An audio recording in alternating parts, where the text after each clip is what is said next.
Damn StreamYards. Boy, I'll be glad when the StreamYard era is over. Happy Saturday. Happy rare Saturday afternoon broadcast. One of the very few ones that you see me do in the daytime, Saturday or otherwise, especially on a Saturday because Saturdays is usually, the big day, so I picked 2:00 in the afternoon because this is our Patreon stream. I've had the Patreon account up for less than 2 weeks and we're already, it's already picking up a lot more steam than I thought it would pick up. So I decided usually you wait maybe a month or two to do like a Patreon appreciation stream, but I decided we're well on our way to our goal, so why not do it today? And we are still just halfway to the point where I would have to suffer, and that's why if you guys are going to be watching this later on, which most of you will, you see the Howard the Duck picture on the right-hand side. That's because if we reach 20 Patreon members by Wednesday, so next Wednesday, I have gone on record as saying that I will suffer through a screening of what is quite arguably the worst movie ever made. That is Howard the Duck. All right, so let me go ahead and bring in my first Patreon real quick. And like I said, a lot of you are going to get this delay because once again, and this is a StreamYard thing, I'm still waiting for my notification that I'm on live, and I've been on live for going on 4 minutes now. So most of you are going to probably get this notification after the show is over, but that's not going to matter because this is for our Patrons, and I'm going to go ahead and bring in, and I'm going to be damned if I don't pronounce his name wrong, Larry Kortowitz. What's going on, man? Chilling, man. How's it going? It's another Saturday afternoon. I got my air conditioner tech on my way, hopefully, to get up on the roof and fix it. Almost made it through the blast furnace that is the summer without it going down. But when the rain happened, something shorted out on the top of my building. We had some really bad rain last weekend. I mean, it destroyed my life. Floods everywhere, leaks everywhere. But it shorted out the AC or did something with their compression motor. So they got to go up there. Every time I try to turn it on, it flips the breaker at the bottom. So we've determined that it's not an electrical problem down here, that it's a short or something upstairs, and he's got to go down there. He's got to climb up today and look at that. So I sort of I'm open, but I'm not really open. I don't have my open sign up or anything else because I can deal with the heat. I was in a desert heat over on the other side of the world without air conditioning sometimes. So I'm okay with it, but I don't want to put my customers through it. So my door's open. People come in. It's okay. But like I said, there's nothing I can do about it today. So how are you? How have you been? This is my first time on the screen with you, right? Yeah, this is my first time chatting on here at all. Oh, cool. Well, I'm glad I'm the one to pop your cherry, so to speak. So that's right. That's right. Initiated. Yeah, no problem. Like I said, who's in my private chat? I got somebody in the private chat. Oh, that's you. Okay, cool. Like I said, I got to remember because I'm on 2 different StreamYards. I got to make sure I'm on the right one. The other night I wasn't. And then I had some issues. Let me go ahead and bring in not only a Patreon member, but a guy who helps me with edits and stuff and makes some of the clips that we do look polished. How you doing, Vince? Yeah, pretty good. How are you guys doing? Like I said, I'm making it through what is a mild Sunday. I'm sorry, Saturday. I did what you did the other day. Yeah. You're talking about NFL kickoff. I'm like, dude, tomorrow's Saturday. Yeah, I got my days all mixed up. I was like, oh, I thought, I'm like, he's going Are live you that dude, Vince? Yeah, I'm that dude, Vince. Nice to meet you. Yeah, you too, Larry. Yeah, it's weird to see what it actually looks like without the Boba Fett. Yeah. The half Boba Fett coming on. I mean, there's still a Boba Fett here, but yeah, like I said, I usually go live. I usually go, like I said, when I'm at the house looks all, like I said, it's not where I want it to look right now, and my background isn't, and I haven't built my table because I'm building a table and it's going to have all 3 of my championship belts on it. So when we go with the wide shot, you'll see those sitting in front of the computer, and then the computer will go off to the side, and it'll be a straight shot of me. So I won't be looking dead at the computer. I'll be looking at the camera, and then behind me, I'm gonna have some of my I'm gonna order Funko Pops just for my house, just for that back office, and then I'll put to like the blue lights and all that. So I'm getting all that done. I mean, I like doing it here, but like I said, I do a lot of late night streams. I don't always want to stay here 1, 2 o'clock in the morning. I go home. It is cool seeing you like sell stuff and talk to the customers on the stream. Yeah, it I think turns that's into a awesome. necessity. Yeah, it might happen now because, like I said, Saturday afternoon is generally for this weekend, the first week of college, or not first week of college, but what is the second week of college football? Second, yep. So usually for me, the first couple of weeks of back to school, college football, NFL, those really bite into my walkthrough. That's why I open late enough so people can do all that stuff. Even my tourist traffic, when they're here, they're at the sports books for a good. Even if they're not betting, they're betting a little bit, but they're just when you go to a sports book, you got everything. You got every game. You got games at places you don't even know had football teams and they're televised, and they got the betting line right next to them. In NFL, you don't need the ticket if you're down here. You literally go to sportsbook. They don't charge you to sit there. You just get a cocktail, tip the waitress. You just sit there. You can sit there all day long. And I see people sitting there doing fantasy football, gambling, the whole works, and they're just kicking back, and it's pretty cool because it's like I said, it's Vegas, but this kind of season for me.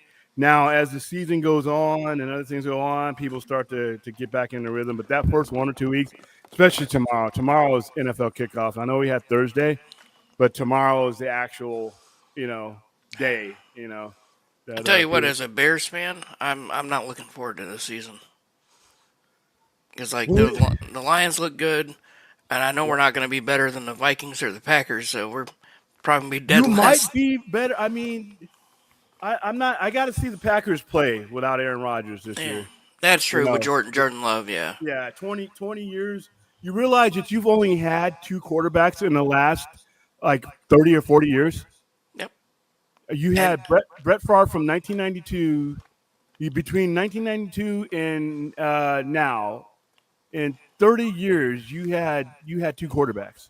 Well, even before Favre, they had Magikowski. Like they've had pretty consistent quarterback plays. I'm gonna forget you said that. Okay, all right. Let me rephrase that. In the last 31 years, you've only had to use two elite quarterbacks. Yeah. The other guys are good. I'm just saying, like, if we, as a Bears fan, we've had Cutler and Grossman. Yeah, they treated him like crap, though. They did. Remember when he was playing with bruised ribs and they were booing him and stuff like that? Oh, yeah, I know. And then they did the x-rays of him, and that guy shouldn't even been at practice. Yeah, I mean, I've been a Bears fan since, like, 2000, and the fans treat the quarterbacks like shit. Like, oh, God, should be so much better. It's like, look at the management. It's so piss poor. The management, the offensive line that gets quarterback killed. You'd have to pay me an extra $5 million just to play, just knowing that lines I'm gonna have to run for my life. So yeah. Yeah, I've been curious. Like as far as college football goes, are you a UCLA or a USC guy? Neither one. If I had to root, I guess it would be USC. But college sports in general, I just wasn't my thing because I grew up in LA. And when you think of LA sports, college is there, right? It's a big thing, but it's not. When you think of when I was growing up, before the Rams and the Raiders abandoned everybody, you had those two. But each city has its sports team that is number one, no matter what sports it is. So, say Chicago. What do you think Chicago number one sports team is? You'll be surprised. Cubs. Yeah. Okay. Yeah. No, you're not. Boston. And you have the Celtics that have won 17 titles. What do you think the Boston, the main sports draw is Boston is, even with the Patriots winning? Red Sox. Yep. And then in LA, it's the Lakers. Yeah, as much as I am a nerd with all the stuff we talking about, I'm a sports fanatic. Like, yeah. Well, I watch it all. Like the college is a little bit harder for me. I think a lot of it, the harder thing with college is because it's so transient. The players come and go, especially these days when the players like NCAA basketball, you got 1 year, and sometimes you didn't have any. During the Kobe era, you didn't even have to go to college. You just went, Kevin Garnett. I think they should go back to that because, as an avid college basketball fan, I think it kind of sucks seeing these guys play for 1 year and then leave. And I'm like, this isn't the NFL. Like, it's not. I mean, I'm not gonna say basketball can't be physical. But for the most part, it's not really, they're not, like tackling each other. So I wouldn't mind them going back. The one position I do disagree with on that, and I'm 99.9% there with you, the center position. Center. Yeah, I knew you were going to Because say center. Yeah, if you look at the injuries and stuff that these big men incurred in the last 15 to 20 years, a lot of it is because back in the day, the center, he grew into that position. He's the one that's physically banging up against the rest of the team, and your body has to develop to the point where you can play that position. Point guard is different because a lot of it is isolation. It's on you. But center, not only are you doing all that, you're jumping up and down, but you're the one in the middle, and people are just running up against you, bouncing, and it puts stress on your body, and you have to take those hits. You have to take those hits with grown men. If you go from high school to the NBA or 1 year in the NBA, your body never got a chance to grow into that NBA body that it needs to be. And here you are 3 years later. That's why when you look at a lot of the guys, even Andrew Bynum, but a lot of the centers, Joel Embiid, a lot of these guys that either came out of high school or spent very little time in college, they're the ones that build up the injuries. But it's different when they're forwards and they're guards because once again, guards, you're not doing that physical play. But yeah, that center, I think center position needs at least 3 years of college. But that's just me. Let me say hi to the chat. Hey, Rhea, I sent you a link, Rhea. Where you at? I'm pretending my Greek yogurt and tuna are pastrami and chili cheese sauce. Ooh, the mixture of those foods just made me a little bit like I was just explaining, this is a very, very rare thing, especially on a Saturday. But I'm not completely open right now. The door is open and people can come in, but because they're working on the AC, and I didn't want to have people suffering. And plus, like I said, today I have this stream, and I have the overnight stream, and what happens there. So it was really the only place in the day to really put. I'm gonna try to do more daytime streams. It's just the availability is tough. I mean. Like I said, I probably wouldn't be able to pull this off like next month in October because our walkthrough, our tourist walkthrough, our convention, all our conventions are, especially in the beginning of the week. So it's a little bit different. But today, caught lightning in a bottle. Didn't even need to set up lights because I got the door open, got my fan on. So yeah, I mean, who knows? I mean, like I said, I'm not opposed to doing more daytime streams. It's just, wow, it's just finding the time in a day is like really, really tough. That's one of the reasons why we were doing the Sci-Fi Center Presents, and those were taking place during the early Saturday afternoon. Then I started getting slammed in the afternoons, and it's one thing to have to deal with a couple customers while you're on live, but during those, I would literally have to shut down the stream and hand it over to somebody else for like a good 20 minutes because it wasn't just them buying a couple of things. Like last week, it was like somebody buying some stuff right in the middle of the show. During the middle of the day, it was like sometimes we had a line of people. And it's kind of hard to do it. So, it's one of those accepted realities, but I want to try to minimize it what I can. All right, how you doing, Trina? What's going on? Let's see who else is here. USC is tandem because they took money from Aunt Becky to get her worthless daughter in college. There's a whole bunch. Didn't a couple colleges do that? But you know what? I would presume that there's a lot of colleges that are doing some shady stuff. Oh well.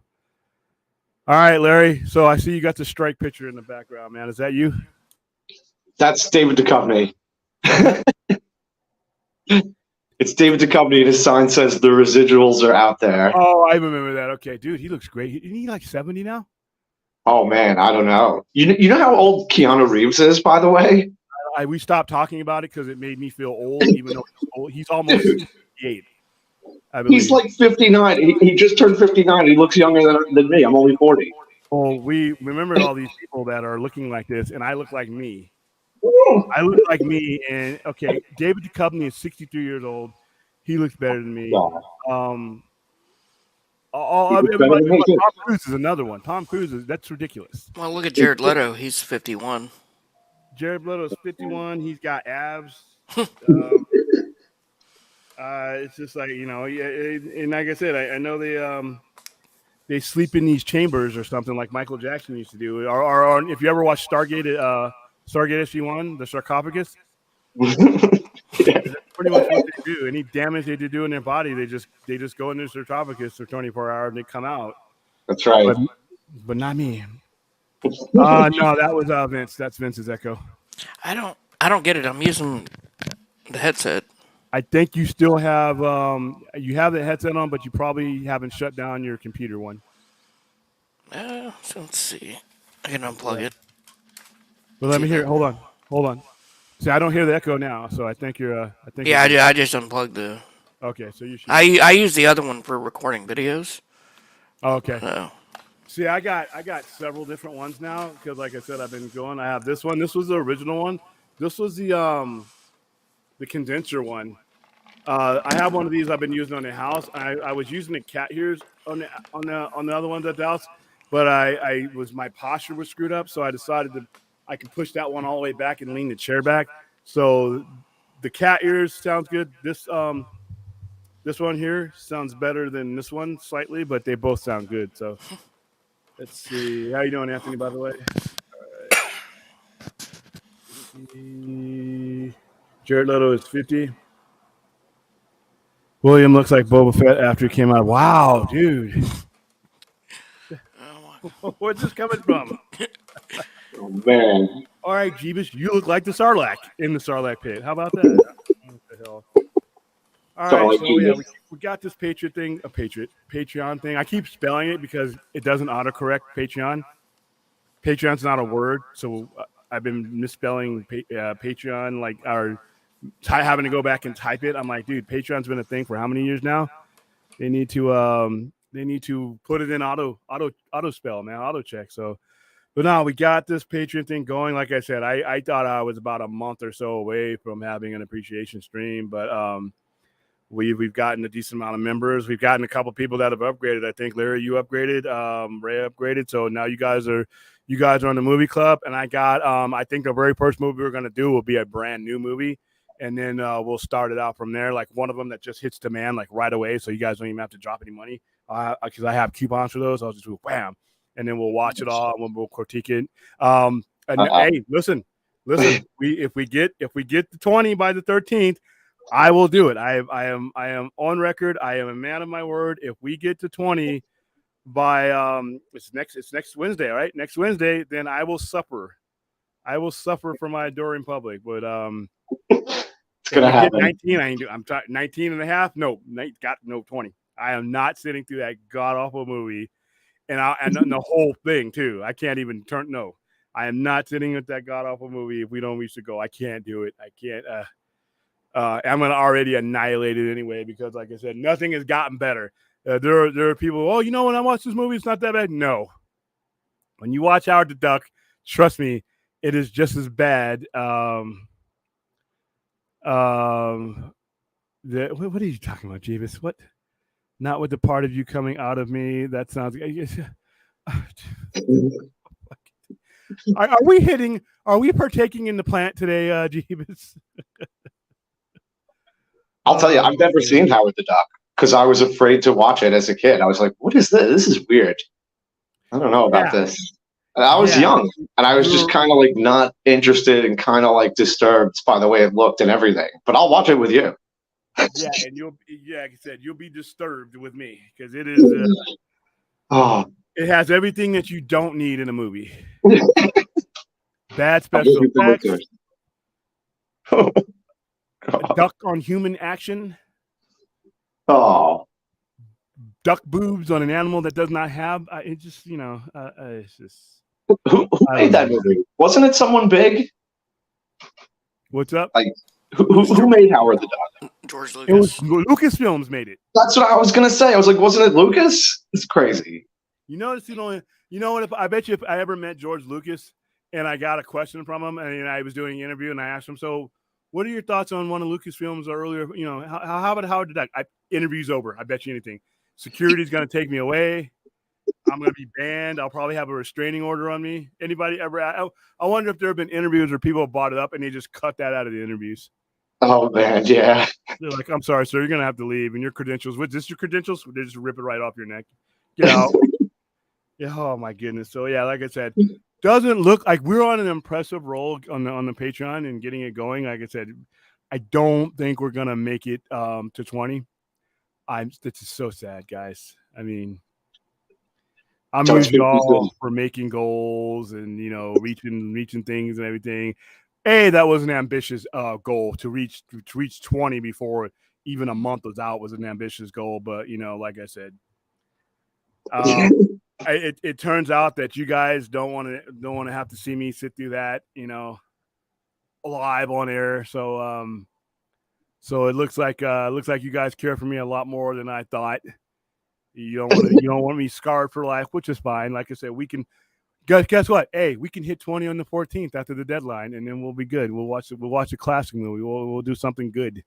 We'll watch something that won't leave you walking away wondering what just happened to my last 2 hours of my life. So, Hey, I got a suggestion for that movie. what? Army of Darkness? That wouldn't be a bad one. Wouldn't be a bad one at all. Yeah, so I guess this is still echoing. Every now and then, that's why I muted you for a second. Yeah. No, I got you. I can mute it. It's fine. You probably got about 20 mics there somewhere. You probably got a mic somewhere you don't know about. No, this is the only one that I'm using. I unplugged the other now one, you're not echoing. You're fine. See? Yeah, I don't get it. I think StreamYard just hates me. Oh, I think StreamYard definitely hates me. When it comes to audio, StreamYard can be kind of hey Rhea. Audio. Well, remember I was muted. It muted me for no reason. I unmuted myself to start the show, and StreamYard just said I don't want to hear from you and muted me. Hi, Stasha's party's over. Rhea's here. Hi, Rhea. Hey, who's echoing? It was I think it was Vince. Okay, for sure. How are y'all doing? I'm doing great, doing all right. Happy Saturday, I guess. Earlier in the day, like I said, I'm not used to people have never, haven't seen me in the daylight in a very long time. So not having to need any lights, and I'm without AC though. So that's being worked on as we speak. Yeah. The rain shorted out the compressor motor or something, either compressor motor or the capacitor. One of the two went out and it jumps my breaker. So right now I'm okay though, because it's not that it's actually, if we were in August, we wouldn't be here. But we're in September. It's not that hot right now. I got a fan right on me. It's not hot. Like if it were July, my cameras would be shutting off because they don't have that kind of fan. They start freezing when it gets too hot in here. And the computer starts doing all kinds of safety things and stuff like that. But right now, it's pretty decent. And I have a high heat tolerance living in this place and being all across the world. So far, so good. So let me answer Manzano's question real quick, even though you're going to join Patreon if I'm answering your question. Just kidding. William, there are rumors going around the Keanu Reeves specifically and jokes about him saying he's a vampire and there's no way he can live. Yeah. I don't think it's a joke. I don't think it's a joke. I don't think it's fair either. I don't think it's fair Tom Cruise looks like he does. I don't think it's fair that Kurt Russell is fine. I think they aged Kurt Russell for this Godzilla thing. I actually think they put wrinkles on him to make him look the 70-something years he is, because he has his son playing his younger self. And I think that's a slap in the face to us people that grow old the way humans are supposed to. And so, William, you act like Howard the Duck is your favorite. No, it's not. No, I do not act like that. How are you doing, Ray? I'm doing well. I'm going to be out in your neck of the woods with my sister next weekend, so that'll be really fun. Your tiny little shirt still here for you? Yeah, definitely. Okay, so I've been kind of been on a dry spell as far as like topics I feel interested in talking about. And spoiler alert, I did do one about Demeter, but I'm just like, I kind of want to wait until October to drop that one, just because I feel like it'll be more seasonal, and maybe like when Demeter is on streaming for free, people will be more interested. Because I think a lot of people forgot that movie even existed, honestly. Well, there was no the ad campaign we did on it was really last minute, and all we got were t-shirts, and it was last minute. Plus it's a Dracula movie in a country that doesn't read, so if you don't know that chapter in the book, you're not really connected to it. Plus I really think that this movie should have been released in October. It's a Dracula movie. It's literally a Dracula movie. It's not just a vampire movie, it's Dracula. Do you think that it was a strategic move because they would get more viewership in October? Oh, I think it was a strategic move because they wanted this movie on streaming as soon as they could get it. This is what I'm thinking, and people keep, like I said, I don't have my foil hat here. I'm gonna get it. I'm gonna cover one of these hats in foil, but I'm trust me, guys. people are telling me the box office is this and the box office is that, and that, you know, it's bombed at the box office and Warner Brothers must be peeing in their pants and Bob Iger must be changing his diaper on an hour. No, I'm thinking that they want to get these movies to streaming as soon as possible. That's why everybody ballyhoos about The Flash. It's the biggest bomb since Noah put 2x2 on the ark. No, dude, they had the streaming date for The Flash before they released The Flash. Same thing with the Turtles. Turtles, we promoted Turtles. Turtles was in, and Turtles is on its way to streaming. What was the other movie that got released? We were talking about a couple of weeks ago that literally 3 weeks. 3 weeks. They got it in the theaters, and as soon as the theaters got their 2 weeks of it, third week, it's on streaming.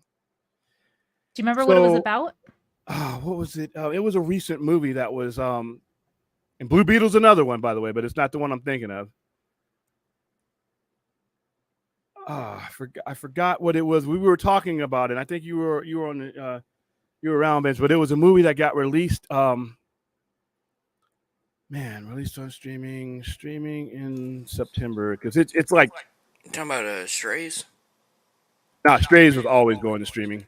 That was a sham. That was like, because Strays, they didn't even let's see, hold on. All right, Little Mermaid. We already know about that one.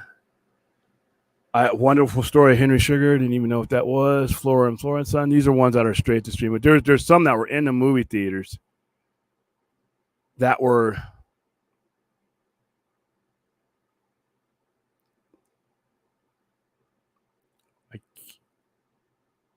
I can't hold on.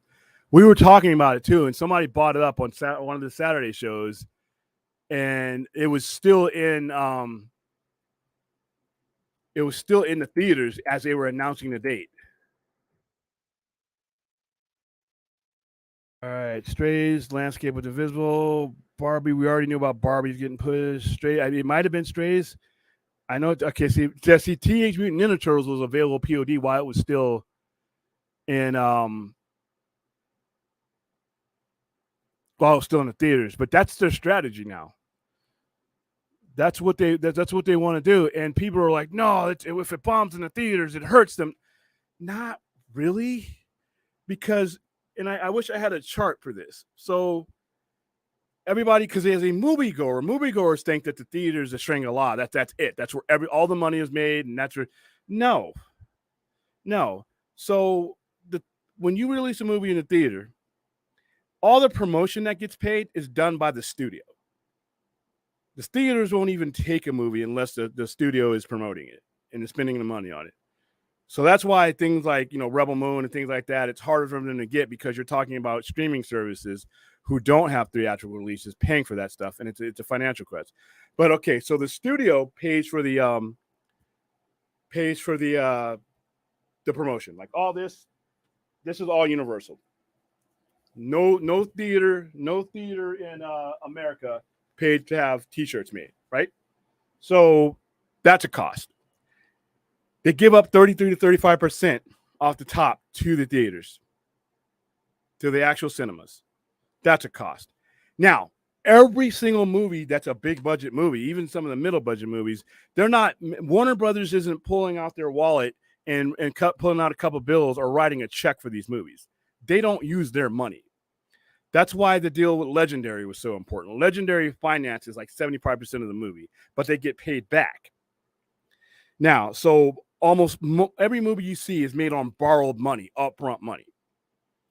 Now, that money gets paid back because that's an investment from the outside company, and the company gets credit, like Weinstein, all that. If they win Best Movie, Legendary's pictures, all those guys get statues, but they also get their money back, plus they get interest. So if you look at the production burn, if a movie costs $200 million and a company fronted that money gets back. So $200 million plus that, plus the marketing budget. And if there are top dollar or deals in place, like Rhea, you're the star of my movie, right? So you're guaranteed a certain percentage. All of my stars are guaranteed a certain percentage off the box office. So by the time that money gets to me, I fed a bunch of people at the table that if I could do it, I could poison them all and just kill them all, and it's only me eating. That's what they're doing with streaming, because that decreases all of that. Like for Demeter, they didn't. I mean, this was dirt cheap this isn't like Birds of Prey where we had inflatable hammers and keychains and all kinds of just like crazy stuff. I mean, I got some of it here, buttons and just everything under the sun. I mean, masks. We had little cell phone fans for Suicide Squad. Things like this for Shazam.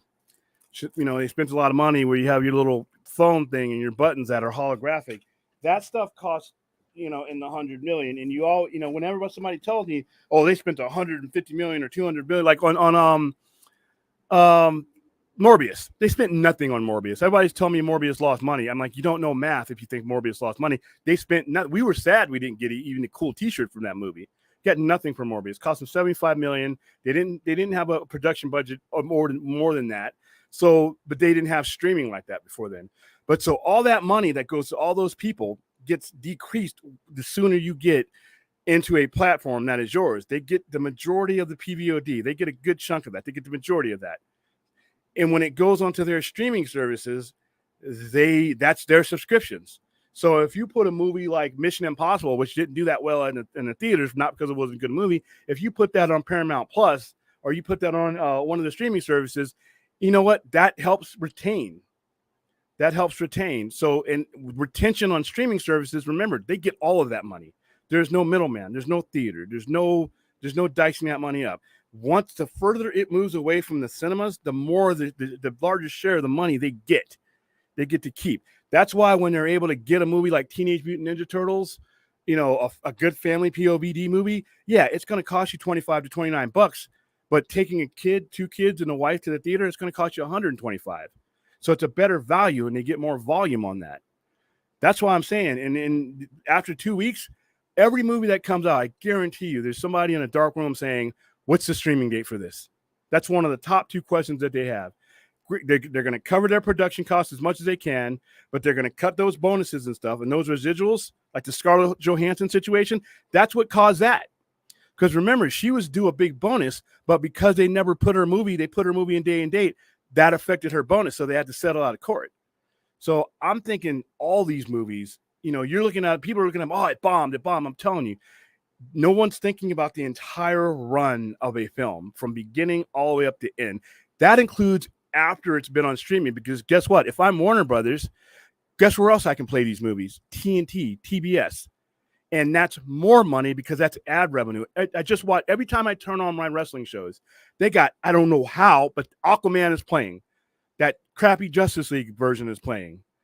Batman versus VBS was on before and after Collision the other night because you had East Coast and West Coast read.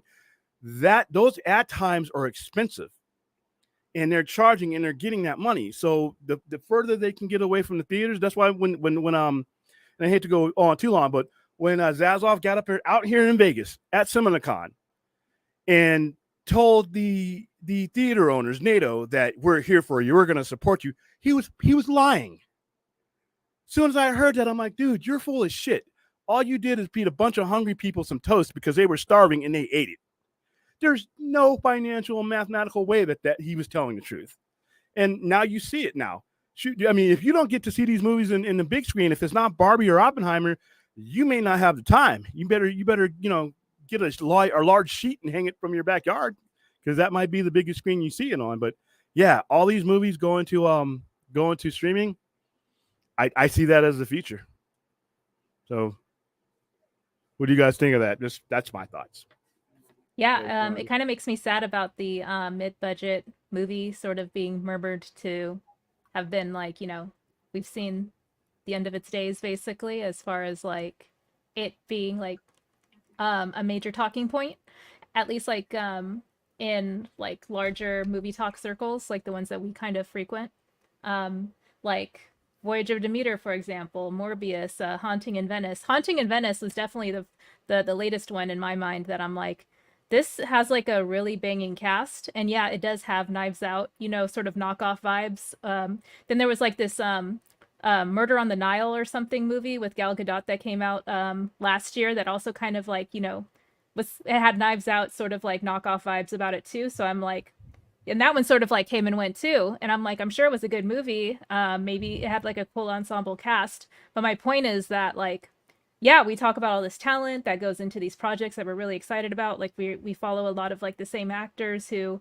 do other projects that we're interested in, but they're non-blockbuster, more like mid-range budget movies that are like 80 to 100 million dollars to produce.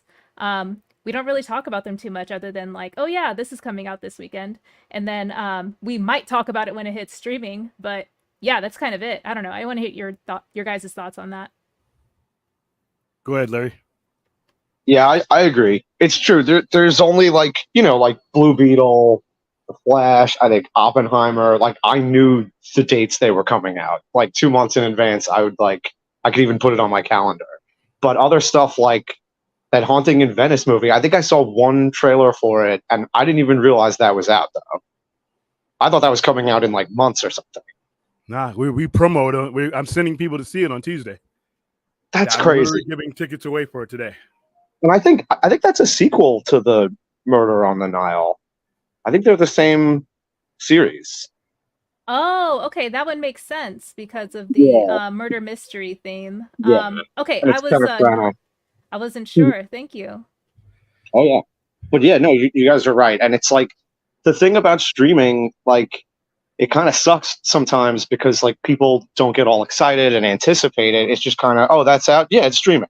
Like I love Charlie Kaufman, and when I'm Thinking of Ending Things came out, I was just like, oh, cool, and I like put it on my queue. And then I have friends like, you never watched that? I'm like, oh yeah, like. I put it on my queue. I just never watched it. It's not like, it's kind of weird. Then you have to catch up. Not like when something's out and everyone is kind of on the page at the same time.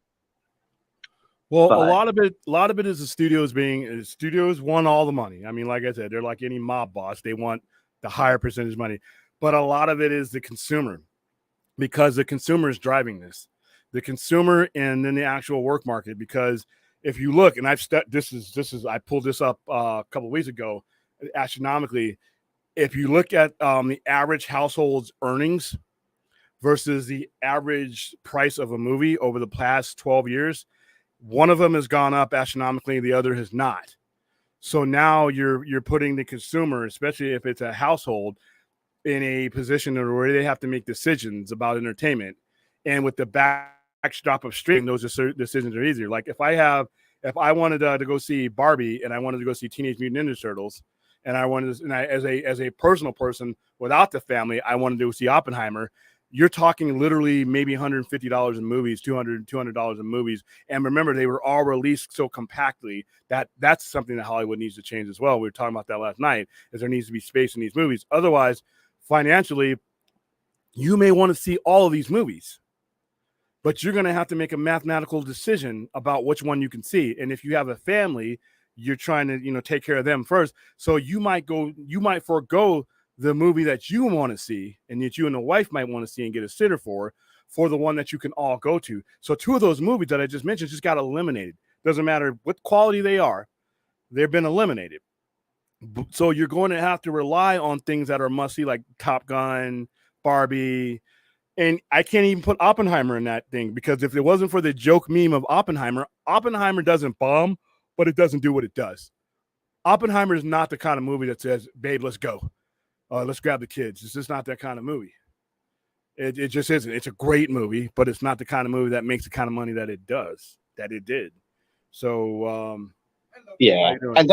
No, you're right. And it's harder now for people to go because of time too. Like I know people that were dying to see The Flash and missed it. So it's like when things bomb or don't do well, they think, oh, it's because everyone, hates it or doesn't want to see it. It's like, that's not really true. Like I've still been waiting to see Oppenheimer. I haven't had a chance yet. So, but I wanted to see it right when it came out. So there are people that can't make it for financial reasons, or the world is a little crazier now. Yeah, it's true. I think another aspect of it is that even like after maybe like the first or second week, time slots for the show times start to really dwindle. So then you're getting like one opportunity to see it maybe in the early afternoon, and then one opportunity to see it later on in the evening.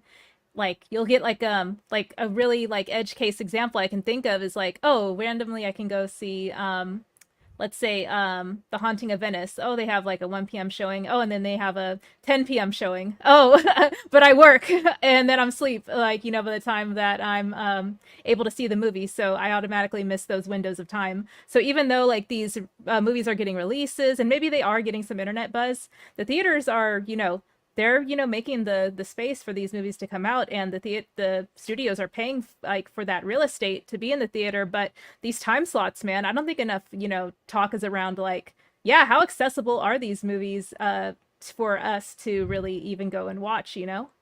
Well, and the big movies they're gonna push out the smaller movies, and that's another thing is that they're the same studios are switching out their movies that they're pushing off of the screen for ones that they're pushing on the screen because you only have so much limited space.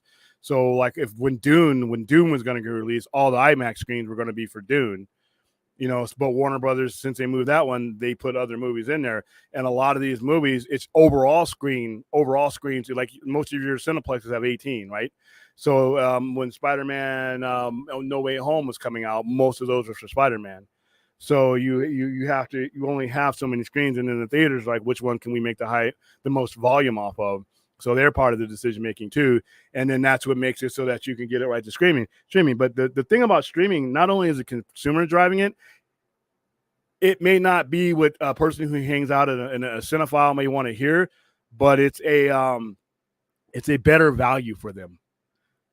You know, you may not get the big 40-foot screen and all that stuff on IMAX, but if you want to see the content, the streaming is a better value for you because you get the collective advantage of, okay, if something sucked, I just go to something else. I didn't spend the money. I didn't spend the gas. I didn't take that kind of risk. Some of these movies are not bad movies that bomb. It's just there's not enough out there for a consumer to take a risk on them. And if your company has been like, you know, a doubtful company like DC, there's a lot of people that wanted to go see The Flash, but they just couldn't take the risk on what DC's been. But they loved it on streaming, or they love it on HBO Max. Let me bring in the originator of Echoes. Hey, guys. But he doesn't echo anymore. No, thanks to this lady right here. Yeah. Do you have cat ears on? No.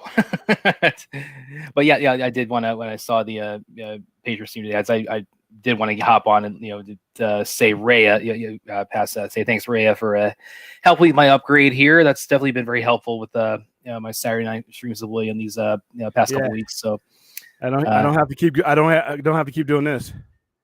Keep that a lot. It's like I don't have to do that anymore. That BS is behind us. So thank you so much, Rhea. It's like I as I've told people, I'm still new kind of streaming game. In the last couple months or so is when I started doing it, but it's been, you know, real kind of crash course. It's been a fun one, so I'm enjoying it, and you've helped me a lot, Rhea. Yeah, no worries. Thank you. I love y'all's content. Y'all have like great banter, great, you know, timing.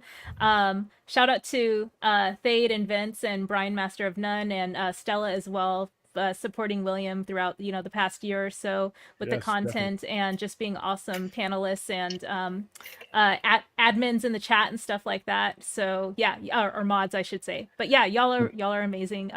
Teamwork makes the dream work. Thanks. And I kind of perfect timing too, also with what you were just saying, William. I don't know if this because I was just driving back in the middle of when you started streaming. So you were talking about a little bit of the streaming versus theatrical debate. I don't know if this has been touched upon. Did you guys touch upon there was this report a couple of days ago about Black Adam thus far is apparently the biggest movie on Max. I don't even get me started on the name change, but yeah, that platform's apparently it's their number one so far in 2023, and I was kind of wondering what everybody's thoughts were on that, because there's the whole that's one that's also fallen to the streaming versus theatrical kind of dichotomy, and it's for like a character who's wasn't that known anyway. I mean, that what did like $393 something like that. That's really not that bad. Maybe not what they want to do in terms of the relationship to the budget they had, but you're talking about like if that's like a good starting point for that character, and what The Rock want to do with Justice Society and with Superman, and now we're seeing apparently maybe having this resurgence on streaming. I'm kind of wondering, what are your thoughts on that? Black Adam should have never been made for theatrical release. Should have never been made at all. As much as I enjoyed and had fun with that movie, this streaming is where some of these things should always be. And when it comes to, if I were running DC Films right now, the bulk of everything I do would be on streaming and on television. And the reason being is because you're bypassing the bullshit. You're bypassing the critics. You're bypassing the knucklehead fanboys that are just sitting in their trenches waiting to jump on it before it's even done. You're bypassing all that and you're getting straight to the streaming. So you're eliminating all that banter, but you're also eliminating the risk. You're giving them something risk-free and giving them a chance to enjoy these characters, whether they're A-listers or B-listers, because on streaming, you can do B-listers and C-listers because you're not expecting people to drive down to their Cineplex and make that investment in it. You have it on HBO Max. You're already paying the $14 for Just that. like So Peacemaker. You're right. Or you have it on Max now, we should say, which again, that's like Max. I'm sorry, Max. God, that name change is just so idiotic. I think. But See, I have a few bones to pick with you, William, because you like to throw some random rhetoric in there, and I'm like, oh wait, what about this you just said? So yeah, I'm about to hold you accountable to Go ahead. I'm ready. to some stuff. Yeah, okay, okay, all right. So yeah, you're the one who always touts like, oh, I don't want Five Below Superman. I don't want Big Lots Batman, and I'm just like, okay. Wow, Big Lots. I'm gonna let you have that one. Okay.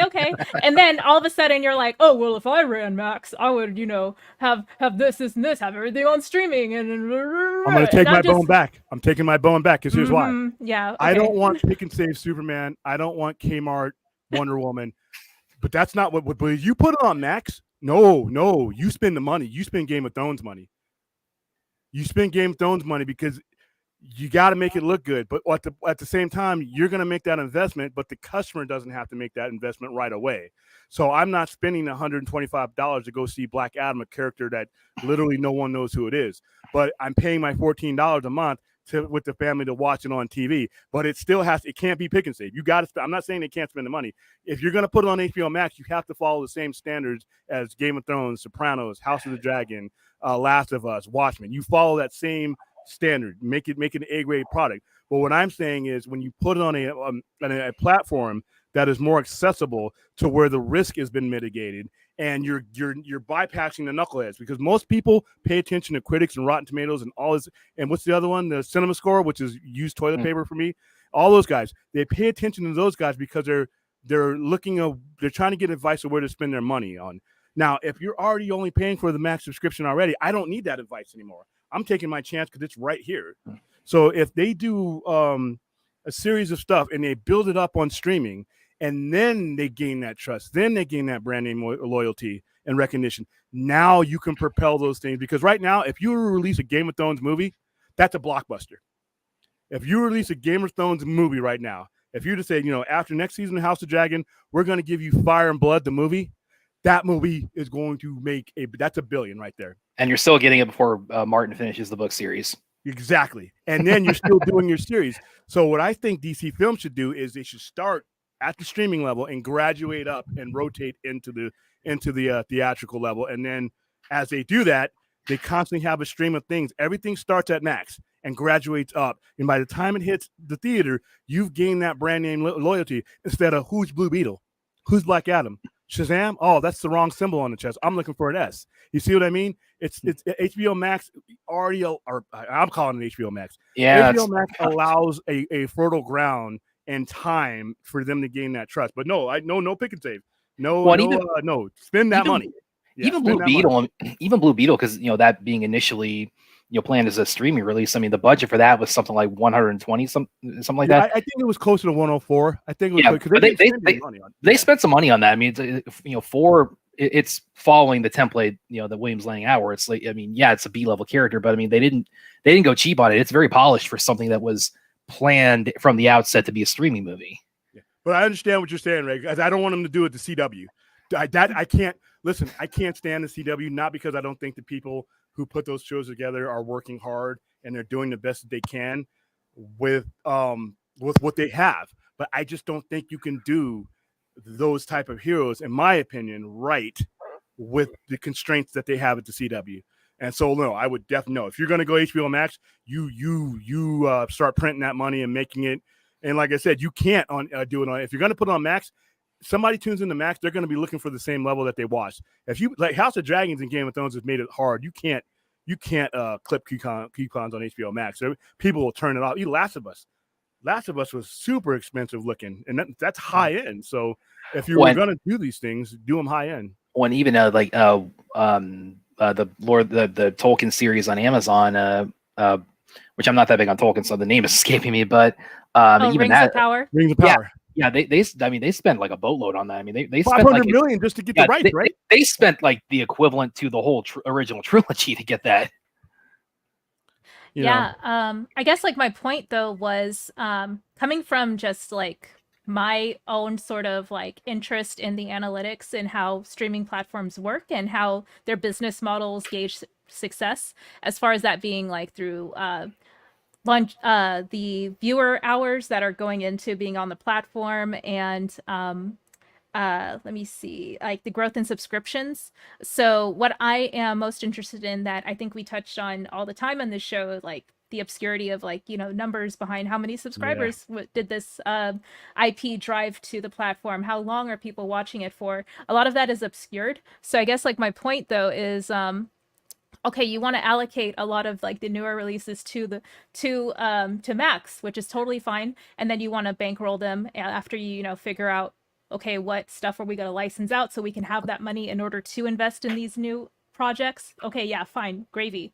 Again, like what I'm going at is like, okay, metrics of success. Now that we have prioritized the production value that fans want to see in these IPs that they've been asking us for, how do we gauge success? And like, is it like, through watch hours? Is it through growth of subscribers? How do we let our audiences know how we're going to determine whether or not to continue to deliver these products in the same level of quality? Okay. I'm going to answer. Yeah. Oh, go ahead. No, I don't want to cut you off because I got this. I love this question. This is like the best question you could ever ask. And I'm going to add one in there that I think is the most important, factor that I don't hear it anywhere. I don't hear it on an executive level. I don't hear it on stream. Retention. Because here's the thing.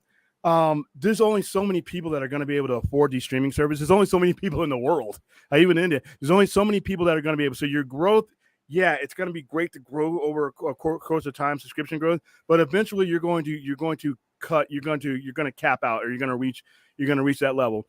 Now, what drives stock sales and everything else is certainty and predictability. So once I cap out, and if I am, let's just throw out a number, and this is a random number. So if I'm HBO Max and my streaming service, any of these streamers, I'm putting in $1.5 billion a month.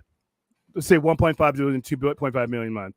Now that can be stagnant, and that could be, stagnant over the next year. If I'm pulling in that solid 1.5 a month, that drives my stock value up because that's certainty, and that's retention. And that's just overall value of the company. What else that other thing that affects is the legendaries and the Weinstein. I'm just throwing Weinstein. I know he's in jail, but the financiers that make it to where you don't have to come out of pocket and hurt your profit margin. Those guys are more apt to put into your projects if they know that there's consistency there. So you're getting consistency. Now, the second one you brought up is watch hours. That's important as well. But there's another one that a lot of people don't bring up as well. And I'm always listening to it, and I brought it up, associated content, because that justifies what other content you're making. So, and I always use the DC one because I'm a comic book nerd. But okay, you went on the HBO Max and you watched Aquaman. All right, you watched Oxman, you watched the octopus banging the drums and all that. You loved it, right? Now, these streaming services will do one of two things. They will basically lead you into something else. It won't even be Aquaman. It'll be Fishman from 1983, something. But along the analytics that what you watch, and they'll keep feeding you that stuff. They're going to track all that. Other things is, and this is the one thing about Zack Snyder's Justice League that I really think they just dropped the ball on, is when you watch Zack Snyder's Justice League, what else did you watch? Because that justifies other things. Were you watching the animation before you cut the animation? Were people watching that? Were there other movies from that are associated with that. So when it comes time to make more content, I know what's being watched. I know what the anchor content is versus just a random, like they got lucky with Squid Games. Netflix got lucky with Squid Game. That's great, right? But if you're HBO Max, you're more structured to the point where you own these IPs and you project these IPs on different platforms. So you need to be tracking all of that. So Zack Snyder's Justice League, were you watching Apocalypse War? Were you watching the cartoons? Were you watching Christopher Reeve stuff? And they can analyze that. They have all that stuff based on that. So that's basically what they need to be doing a better job. I don't think they have been, because to be honest with you, I'm looking at some of the decisions that Zaslav and some of these streaming services made. There's no way that they can be looking at associated content. They're looking at raw numbers. This many people watch this versus that. They're not looking at, I don't think they're looking at what led them to that. What led you to my streaming service and what led you to all the other programming? Because guess what? Some obscure bullshit program that I don't think is important, I think might not justify the cost. Wow, the guy who watched Aquaman, the guy who watched Man of Steel, both watched that. And you start doing that Venn diagram thing where all these things start overlapping, then you start aiming your money towards that. I hate to say this because these guys are way more, these guys went to Ivy League colleges, but when you see the decisions that they're making right now, especially with Warner Brothers, I want to know, are they using the associated content? You know, Yeah. I mean, that's So I'm like, yeah, to your point, like you're kind of speaking to my analyst, brain right now, as far as like, yeah, the funnel through which they get to the destination of, like, Zack Snyder's Justice League. Did they get, rooted there from like a Twitter ad for the Harley Quinn show, and then they eventually like watched that, and then they got redirected to some more DCEU content, and then eventually Zack Snyder's Justice League? Like, we don't know. Like, Yeah. those are like the that's the story that analysts have to, paint in order to give execs like this picture of, where the audiences are coming from, whereas to your point, they may just very well be thinking in terms of aggregate, like how a lot of people like, hate on Rotten Tomatoes, because it's an aggregate that is very unclear as far as like how it scores and, where its, ratings lie, because it's just an accumulative sort of like amalgamation of a bunch of different data that isn't really clearly parsed out. I think that's the issue, is because like it's these finer grains of information that we're very much interested in are obscured, and it's not even clear if the holders of that information care to even like investigate what they have Yeah. access to. That's a big thing. Like, okay, and that's the key thing you just brought up. They got to want to look into this information. They actually have to have their minds open to something that they didn't think that was going to be a success being said. I hate to bring up Zack Snyder's Justice League once again, but here's the thing. 4 days after it was released on March 18th, 2021. All right, Bonehead and Chernoff, A date which will live in infamy when she came out. instead of waiting a couple of weeks and not even a couple months maybe to see where your final analytics led you, to see where you need to invest your money in, she's on there calling in all kinds of names cold stack. Now look where we're at with DC Films. They're just shooting blindly. If you follow the analytics that those movies get given you in that particular movie, and you made your decisions based on that, you don't have Black Adam, you don't have Blue Beetle, you don't have Birds of Prey.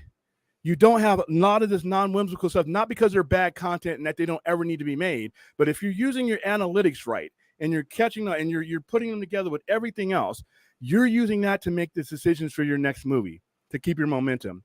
And they're not doing that. You can't tell me that you released a movie like Harley Quinn and then Fantabulous, whatever the hell that was supposed to be, and if you're looking at your analytics, there's no way you're releasing the Suicide Squad, which was a great movie and I liked it, if you use your analytics to say, it's not time for that movie yet.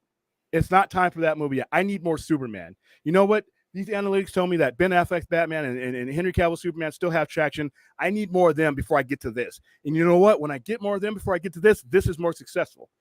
And I just can't believe that they're all these charts and things that they're saying that they're looking at the right information, because like I said, Batgirl doesn't happen. You don't end up blowing money on that and getting a write-off. Shazam doesn't. Shazam Fury of the Gods. The only analytic you can give me of that one is, it did well. It was. And here's another thing, and this is driving me crazy. I'm a guy who understands profit, but I'm also a guy who understands volume. People can tell me, well, this is the reason why Zack Snyder and all these movies don't happen, because the movies like Shazam and all this had a higher profit margin. Nobody gives a shit about profit margin without volume. Without volume, your profits, you have nothing. I could sell this comic. I could pay $1 for this comic, right? I can sell it for $10. I just made $9 in profit.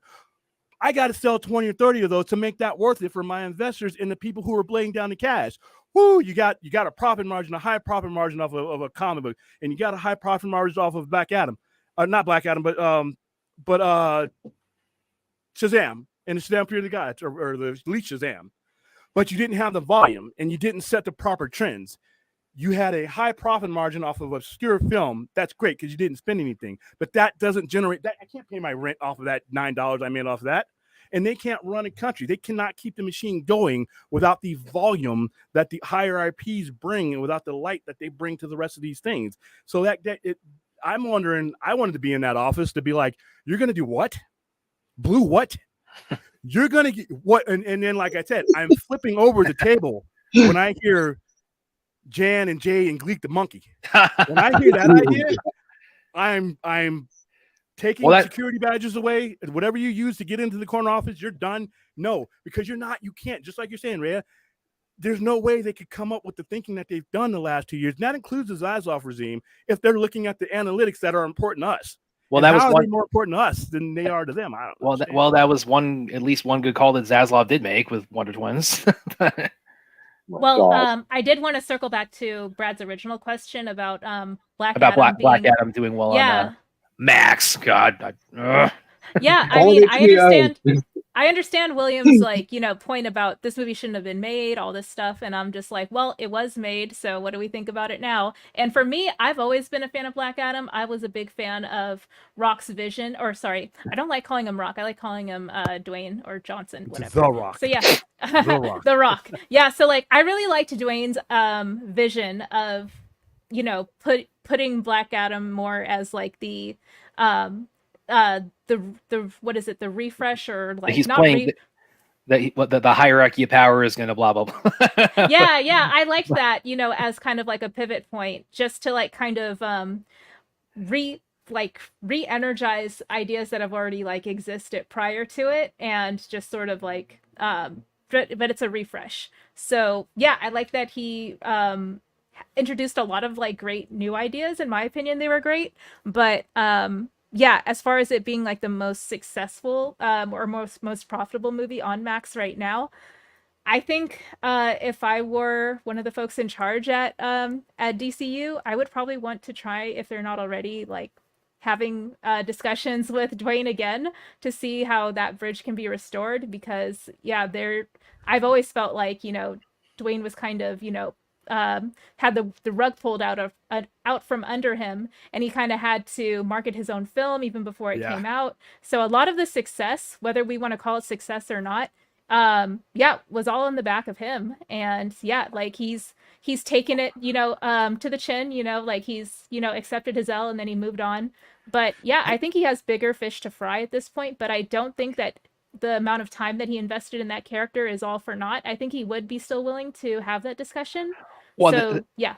Well, the thing one point I've always raised too with what you were saying about how he was doing the heavy lifting, marketing wise, and it's one point I made is that for as cool as it was to see Henry's comeback cameo in it, that never should have been a comeback. It's like you have an active, ongoing DC franchise, and it's like, and you're not putting Superman in it. What is wrong with this picture? Now, to Rhea's point, when I say he shouldn't have been made, and I enjoyed Black Adam, I think The Rock was kneecapped by the situation that the Black Adam was released in, and he was Babe Ruth. He was Babe Ruth with 2 outs in the ninth, with the bases loaded, and you're down by 3. He was a guy, you're putting that weight on it. Even though he's an A-list actor, that's a C-list character. And it was up to The Rock, and The Rock bore a lot of the brunt and blame for something he should have never. It would have been better for them to have not made that movie, or released it later on. Before you releasing Black Adam before you had a plan for Cavill or Superman or any Superman really hurt them, and they didn't have anything. And now Black Adam, listen, like I said, if I'm running DC Films, you damn sure I'm giving Dwayne Johnson a call. In fact, I have him. He's on retainer because I'm thinking, like I said before, a couple of weeks ago, you can fix this and heal a lot and get a lot of trust back with not only your hardcore fans but your average fans. Kingdom Come and The Rock. That's take my god. Magog Yeah. out of there. You put The Rock in there. You put The Rock and Cavill and Superman on the screen. This doesn't hurt your Henry Cornsweet or whatever the guy's name is, David Cornsweet. Doesn't hurt any of that. In fact, that strengthens it. You put The Rock and Cavill. You put The Rock and Superman on the screen as the featured characters of a movie. You get Gal Gadot as Wonder Woman. You get all those. You put them in a Kingdom Come movie. Get Sasha. All this stuff that you've invested in. You wrap it up. Give me a 3-hour movie. Give me the last moments that I see these characters, unless you guys are going to use them again years down the line. But the last marketable memory I have of Henry Cavill, The Rock, all these are all big bang up movie that leads into your new universe. So The Rock is, to me, definitely a part of that because he doesn't age. So we got time. But yeah, The Rock, I think The Rock got screwed. And I think a lot of fanboys blame The Rock for a lot of the things that DC should have been doing. It should not have been The Rock going to Mexico, hosting and paying for all of his own screenings. It should have not been The Rock, doing all the stuff that he was doing. It should not have been The Rock having to fight to get Henry Cavill on for 6 years and then finally wins and get the cash. Shouldn't have been doing that. And if you weren't going to see, they went forth with so many plans that were not thought out that they ended up hurting the movies that came out. These 4 movies that have come out, even with Black Adam, these movies that have come out are victims of this kind of disorganization. A lot of people did a lot of hard work on Blue Beetle, The Flash, and all these movies, and their movies have this shadow over them, But for the company, it's okay because, like I said, they're all going to go to streaming and they're going to get their money back as soon as they can put The Flash on before NBA tonight or whatever. They're going to do it and they're going to make their ad revenue back. So they really aren't losing, but it's the fans. We lose momentum, and it's just like we're wondering, what's the trailer for Aquaman? Yeah, we're still waiting on that. We're finally getting merchandising, if nothing else. And I totally forgot about the ad-supported versions of these apps, especially for Macs. I'm not sure what the subscriber rate for that is either, or it's the high. revenue driven from that. I'm sure it is because it's you're imposing ads on people, unskippable ads. So I pay for the premium, so I can't stand commercials. Yeah, same. So what I was gonna say is I do empathize with folks who are frustrated with Dwayne because he might have, tried to throw his weight around as far as him being such a big star and being able to sort of call the shots a little bit more. Maybe he didn't get his way on everything, as far as him being able to, I guess get some sort of, not guarantee, but at least an actual written document guarantee for Cavill to come back instead of it being a verbal agreement. Everything was still kind of ambiguous around that point. I think it was December of last year where we were all still sort of wondering who was going to be the new CEO of DC. It was actually right after Black Adam came out when they announced Gunn and Safran, and it's still I don't like to relive that night that happened, if you don't mind, but you can take for free. Oh no, sorry, I didn't mean to bring up bad memories. No, but I remember even back then I was I kind of feel bad for Gunn because he has this this new I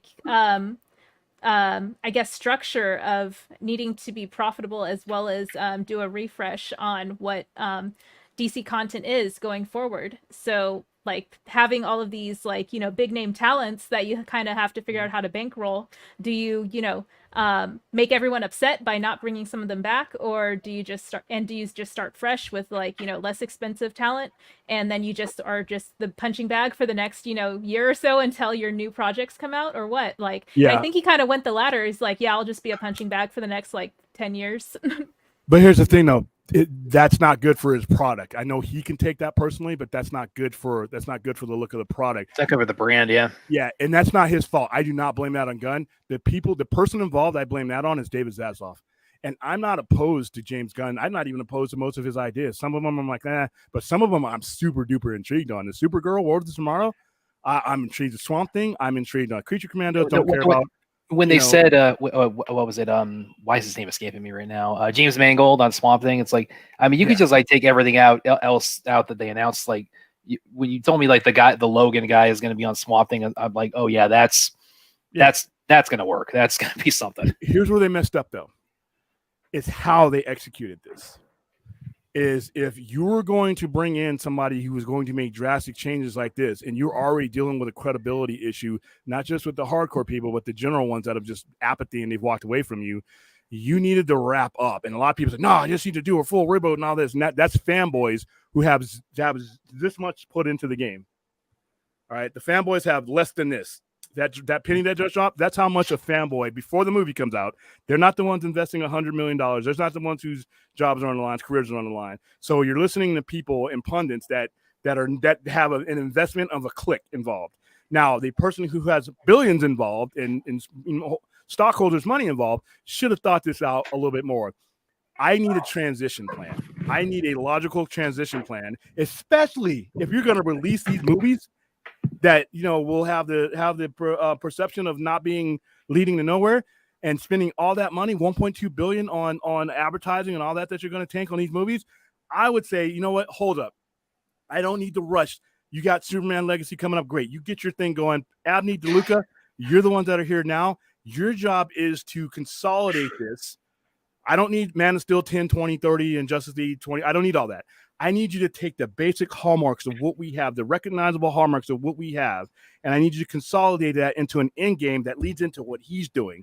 And then once you get that, again, you both sit down at the table with me. I'll sit back, and you guys start weaving this into that, so that I'm taking my old fan and making him my new fan, and I'm making my new fan, and I'm making my library and everything I've done accessible to them. They're intertangling this way. And that's how you keep that money, that interdependency. They didn't do that. They just came in. He got wooed by what James Gunn said and said, you know what? Cut everything. You're my guy.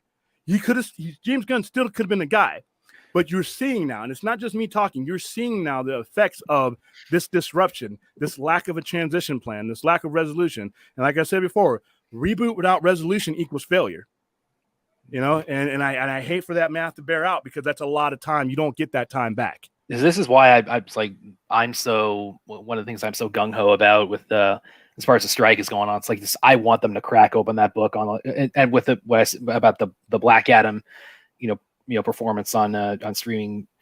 I want them to crack open that book on just the streaming numbers on not just on Max, but all the. I just want that to happen so badly, because there are so many people getting there are so many things getting downplayed, so many people getting cheated out of this. Like, I want that to I just want the floodgates to open on that. Just see, okay, what's been prematurely cut short? What are people not getting? The back end or the residuals or whatever that they were promised. That's like, I want to. Yeah. Samba TV. Yeah, sorry. Samba TV. We're talking about that tonight, by the way, on the show, because I got a bone to pick with those guys. But I don't think Dwayne is laughing. I think Dwayne is waiting for his opportunity. He's gonna get another opportunity to make this work. He's gonna get. I really do think James Gunn will eventually do a Kingdom Come. I just think he should have opened up the door. I think they should have done a Kingdom Come as the kickoff to what he's doing. And I think it would have been a massive event. But let me ask you that, because that's when he first became DC, joined DC Studios.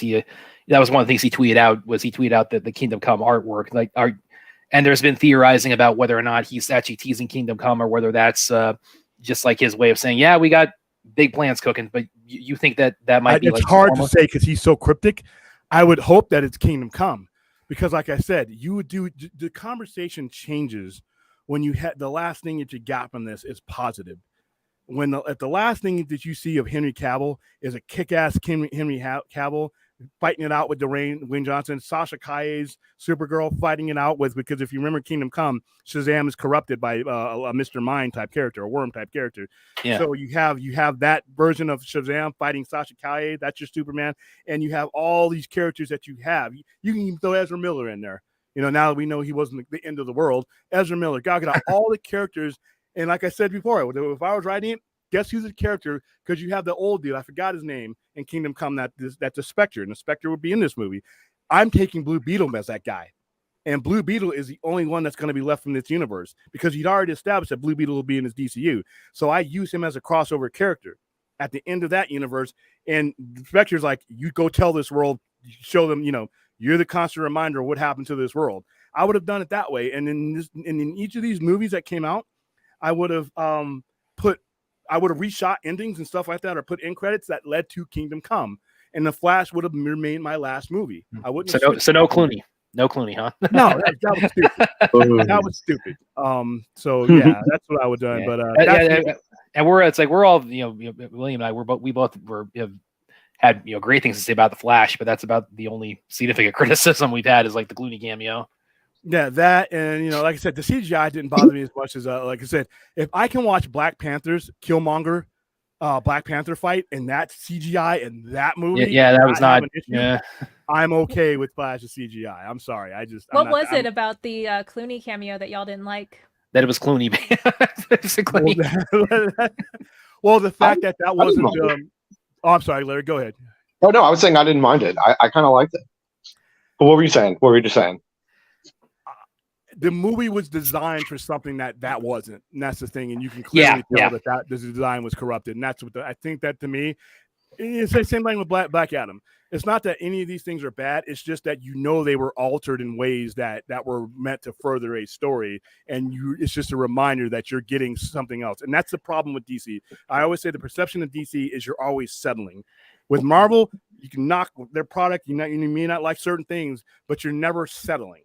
Even with the Snyder cut, I mean, it's like at the end we got Martian Manhunter when he wanted to put in Green Lantern. Yeah, and I love that scene, but it's like knowing that the intent was for a Green Lantern. Yeah, got.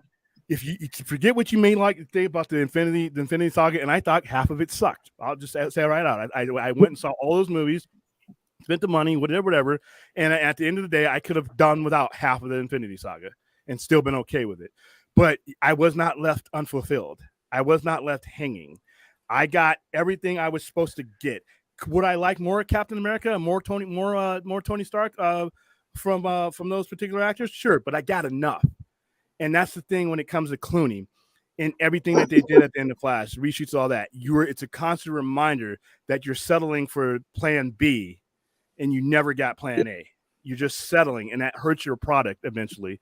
It's sad. And I think Clooney did. I mean, all he did is step out the car. He's another one of these guys that I guess is never going to age. Go ahead and put some gray in your beard to make me feel better. Yeah, he doesn't look great. He doesn't look that different from when he was Batman. None of these guys do, and I'm going to find the witch doctor that makes it all happen for them. But no, so I think Clooney's cameo nothing wrong with it. To answer your question, nothing wrong with it. I think with most of the people I've talked to, it's what it represented. Yeah, exactly. Yeah, it's like in isolate. The scene itself, it's like it's not badly executed. It's just it's the little last. It's this little crumb they add at the end. That's a residual kind of side effect of all the behind the scenes shenanigans. Is the way to put it. Well, you could say that. It was lazy in terms of, well, they tried to do things to set it up, but they're like, you know what, let's just end it with a joke. And that is, disappointing. But as far as the scene goes, like you said, if they were going to end it with a joke, I think that was a perfect way to do that. And by the way, my headcanon now, by the way, Jerry, I'm sure saw the, when Jay Oliva came out and talked about like the Flashpoint plans that Zach had in mind with Reverse Flash and stuff like that. And I've written some articles where I've talked about like kind of fan theories I have around that, where it's like, I think he might've had something to do with the Nightmare and stuff like that. My headcanon now, until I'm told otherwise, is that Barry, it's like, he reestablishes his timeline, and then Thawne does something to screw it up. And that's where you get Clooney. And then the scene at the end with Arthur, it's like, oh, he made it back home. That was a weird sort of detour, but it is what it is. That's my headcanon on that until I'm given evidence. Exactly, yeah.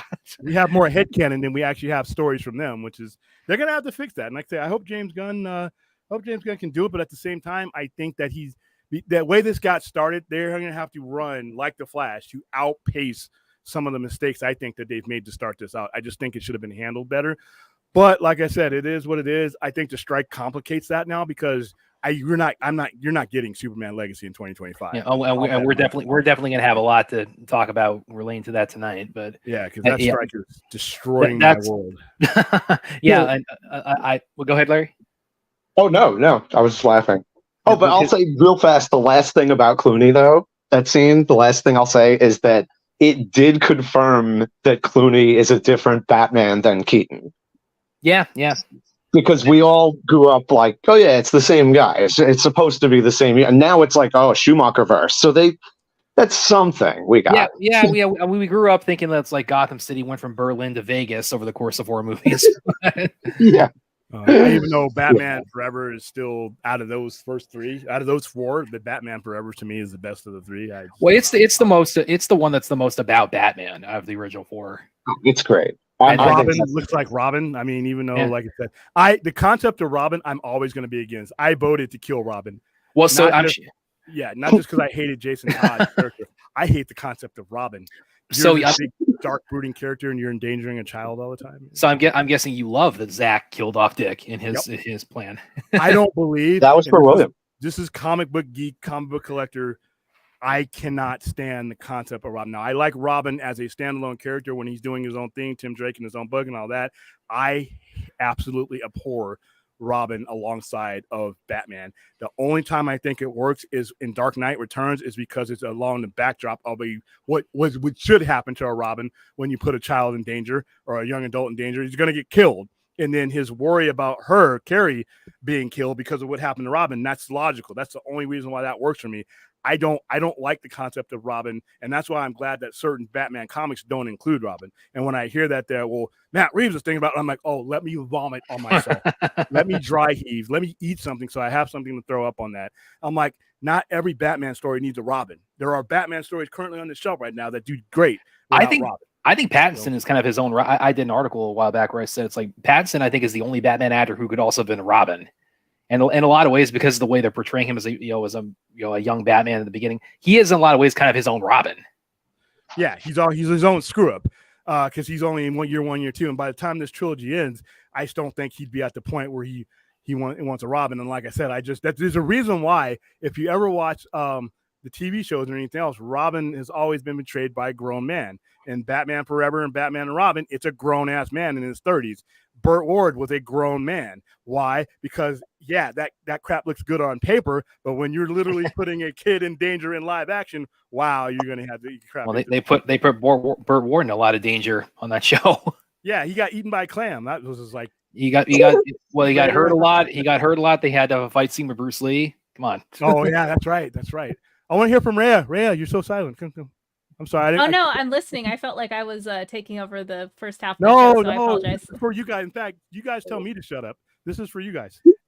I was just gonna throw in, like, I would have liked to see Marlon Wayne's, Robin. I know it would have been cheesy. He probably would have been cracking lame jokes. Like, I'm not like his humor's kind of hit or miss for me, but I would have entertained the idea of it.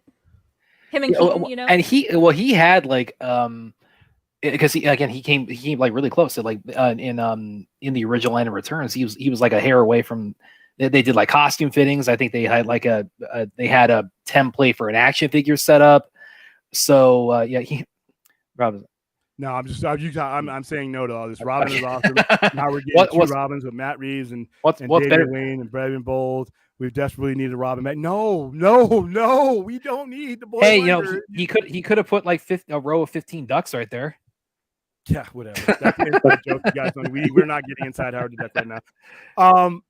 Listen, like I said, Damian's my favorite Robin, by the way, because, like I said, he's a psychopath and he kills. He would not be child endangerment. The adults are in danger when he's around. That's a different story. So when we're talking about Damian, I don't put him, Tim Drake, but it's just I don't think every story needs and you only have 2.5 hours.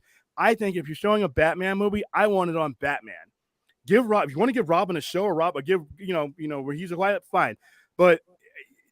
My Batman stories I prefer without Robin in them personally. I don't think Matt Reeves' atmosphere necessarily fits a Robin at this point in his career. I hope that's just a rumor. I know that they're talking about stuff. People talk about stuff for years, but no, I don't. The concept of Robin to me has always been goofy. Well, right. And then when you think about it, it's just outright dangerous. But Well, and also right there, I mean, if they are like thinking about Robin in Matt Reeves and in Brave and Bold, I mean, right there, that's like. They're telling you right there, yeah, we can do multiple iterations of the characters at once. So it's like, there you go. I'll just leave it at that for however anybody wants to pick that. I don't see that happening, RJ. Oh my goodness! And it's like, RJ, I hope you're right, man. That'd be awesome, dude. But I mean, I'm not optimistic about that at all. because there's just too many things. There's just too many things that are on the table that they don't. The producers don't feel that they need to resolve, and they can wait out. That's why I'm saying this 500 million. That doesn't mean anything to those guys like we think it does. Yeah, they would rather not lose it. Don't get me wrong, but the scale of money and the leverage that they're giving up, if they give an inch, we're not talking about 500 million. We're talking about much more, especially if a federal mediator gets involved and says, you know what? I don't believe you're dealing in good faith. This strike has lasted too long. It's hurting the economy. Federal judge comes in there and says, you know what? Everybody put their books on the table. I think that's going to happen. You know, I absolutely think it's going to happen. That's where you're going to see the studios budge. The studios will budge eventually when they have to do that. Just like baseball, when they have the antitrust thing involved that keeps the courts out of it. When the 94 strike happened, and it got to the point where the government was going to get involved because there was too many jobs on the line, but they're not being baseball. That's when baseball, the owners folded and gave the players everything that they wanted. They, even after the cancellation of the season, that wasn't what caused it. It was the fact that once these books are open, everything changes, not just for the actors and the screenwriters, for everybody. You can't tell me that Peacemaker or Daffy Duck or one or anything was the greatest thing since the nuclear bomb without numbers. Now you can't tell me that my project is getting cut because it didn't draw when I got numbers saying it didn't draw, because you know what? Not only if you want to cut me because you don't want my content, you're damaging my viability to take this to some other. If you're putting it out there, well, it just didn't draw and there's no numbers behind it, and Netflix is like, oh, well, it didn't draw at HBO Max, maybe I don't want it, and that's not the case, then you need to hit those numbers front and center so that I can get my money somewhere else. So it's going to change the game, and I don't think we're anywhere close to that. And what you're talking about, like with the kind of the economic, I mean, it's like, it's not just in terms of just like the productions themselves, but also, I mean, it's like and we're seeing it now. It's impacting the actual like larger economy in California, and it's going to happen like nationwide. Like, I mean, like a good example is like Marvel. I mean, they love Atlanta. They film everything in Atlanta. It's like they can't do that right now, so that's like people in Atlanta are going to feel that. And Canada, Ontario, yeah. I mean, we're messing with other countries, and like a movie like Dune that was filmed everywhere, and movies like that. If there's a Dune, I mean. And like I said, even the movies that haven't begun production, everything is getting pushed back. Yeah. Everything. And that's why when you tell me that Superman Legacy is coming out in 2025, no, I'm like, no. And what universe? Because if this doesn't end before the end of this year, he can't even go. He can name all the people he wants to, but there's pre-production that has to happen. There's all kinds of stuff. There's rewrites. There's all kinds of stuff that can't happen without certain people involved. So yeah, this is hurting. Like I said, just the fact that Dune 2, I gotta wait till March, and I'm probably gonna wait till summer, because really, be honest with you, it doesn't make any sense to release Dune in March. You think it's gonna get bumped again? I think it should, and I don't want this. I want Dune 2 as quickly as possible. But why am I going to release a movie in March? Depending on what the landscape of summer blockbusters is, that may decide, because I'm already getting screwed out of the Oscar contention. Or I've screwed myself out of the Oscar contention, because I think Dune would have competed along with Oppenheimer and Barbie for best pictures and all that. And all the technical awards, just 1 or 2 technical awards on your movie is enough. That's all you need to do to take that Blu-ray DVD or that commercial. You put that Academy Award winner. It doesn't win it. Best catering, Academy Award winner. That's prestige. And they don't get that now because they moved their movies to March. This is why we all have to just thank God Zach got probably 1 and 2 in the can by the end of last year. Yeah, and that's not going to get it. And that's another reason why they're not going to probably do a theatrical release, because of the promotion of it. How you just get, and yeah, I know Zach can promote on his own, but you got a lot of big names, and you got Anthony Hopkins, 2-time Academy Award winner in there. You can't release that in the theater, and you don't get to have him on Fallon or have him on these shows promoting it. And, he's a union guy. You got all kinds of guys. You got what's his face from the motorcycle guy, Charlie Hunnam. Charlie, you got people. All these people that are on these shows have followings, and you need them to help promote this movie. So I would love to see Rebel Moon get a theatrical release, but once again, Netflix is going to want Warner Brothers. Netflix is going to have to pay for that themselves now, because remember, it's their studio, so they're not going to pay for the promotion. Wait, William, there's one here that RG left. Can you pull this up real quick? Yeah, which one? Yeah, it's about October, November that he's mentioning. Because I wanted to address this. Yeah. Here we go. Yeah. So what you're saying here, RG, it's like it's not that I disagree with you. It's just that I I'm just not sensing from a lot of the rhetoric and a lot of the way the negotiations have gone so far. It's like I don't sense that the studio heads themselves see the same urgency that you're pointing out. That's where we're coming from. We have our. I agree with you, RJ, but I just don't. I hear the rhetoric. It's like you understand the severity better than they do. Is the way to put it. Yeah, here's from the jumper. James Wan coming out and saying himself that he's frustrated over the changes of the movie. He gave the Warner Brothers $1 billion movie. You would think that Warner Brothers would give him the okay to do what he wants to. The problem is they gave James Gunn the okay. And I'm like I said, this is not a shot at James Gunn. This is David Zaslav. David Zaslav knew this is the movie he had in the can.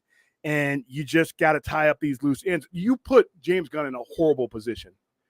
And he's a big boy. He'll survive and it'll work out. But you wasted a lot of time. He's got to defend himself against a situation he really shouldn't have to defend himself against. The boss man, the guy who told and convinced these people to buy this $46 billion company with $43 billion in debt and told them based on, this is the IPs I want to have plans for. This is the guy who should have said, James Gunn, you're my guy. I'm going to sign you to a 10-year contract because I don't want people floating around saying, you know what, just because Superman Legacy loses money, you're gone. If you do Superman Legacy and I think it's a building block for something that's going to make us a lot of money, I got your back instead of this 4-year contract with your 10-year plan. But guess what? You work on that. DeLuca Abdi, you finish this up and you guys start moving together into that office and we got something big. Because right now it just doesn't look good and there's no momentum. And it's just like I said, and the strike doesn't help. The strike exacerbates it, but it's not. James Wan, like I said, you had a great filmmaker in James Wan who delivered for you. Why would you alter what he was doing? If you had to alter what he was doing to fit your new universe, then you guys needed to hit the stop button right there. You guys needed to hit the stop button. If you needed to alter it in that forum, the only way these movies should have been altered is to fit in a resolution that led to what you're doing, not to erase something so that what you're doing doesn't contrast. No, what you're trying to do is erasure, and that's bad. Transition, resolution, and I don't care what the business is. I don't care if it's selling this Mountain Dew or selling this comic behind you. The retailer-consumer relationship is one of trust. When the consumers stop trusting me, it doesn't matter what I have behind me. If they don't trust me to have this every week, that trust is broken. If they don't trust me, if I get a miniseries that's 6 issues and I only get 3 of the issues and they want the other 3 and I don't ever get them, that trust is broken. And that's where DC is right now. So I think like what you're saying about like where they should be focusing on as far as like audience retention, restoring consumer trust, and completion of story arcs that people have invested time and money into already. I think what is setting or what is becoming a more of a priority for them right now, maybe you do agree, is just, they need to just stop hemorrhaging money. Like as much as like we would like, or even they probably would have liked to bring all 3 of those things as far as like retention, completion, and trust building. They would love to, prioritize that, but they as an organization need to, sustain their overhead at the end of the day, or else they cannot operate. And I'm sure you as a business owner can appreciate that. Like as much as you want to support your regulars, you still have to keep the lights on, So yeah, maybe you can empathize with that. I can, and this is why it really perplexes me, is in that if I'm hemorrhaging and I want to stop the bleeding, then I'm not releasing. You have to understand that releasing some of these movies with what you're planning on doing and what was coming forth during the autopsy. When you first took over that company and you looked at everything you had and you look at the damage that's been done and you look at the main characters that David Zaslav bought up. So if I know my main characters are this, and that, right? And that's where I'm putting my focus. I'm sorry, I'm not going ahead with releasing these movies yet. Okay, before you get to your next point, I'm sure it's going to be a good one, and it's going to, completely shit all over what I'm about to say. But so I'm gonna challenge you with this. Maybe it's a real world context. Let's say you love your bread and butter, your comic books and like all your other stuff that you started your business for. But people like me are like, where are the pop figures? Where are the anime? Where's the anime figures? Where's the manga? And you don't have that, but you're just like, I hate this shit, but that's all these people who come into my store want, so I guess that's where I'm going to pivot, even though it's just heartbreaking for you to like give up everything else in your shop that you started your whole business to begin with for.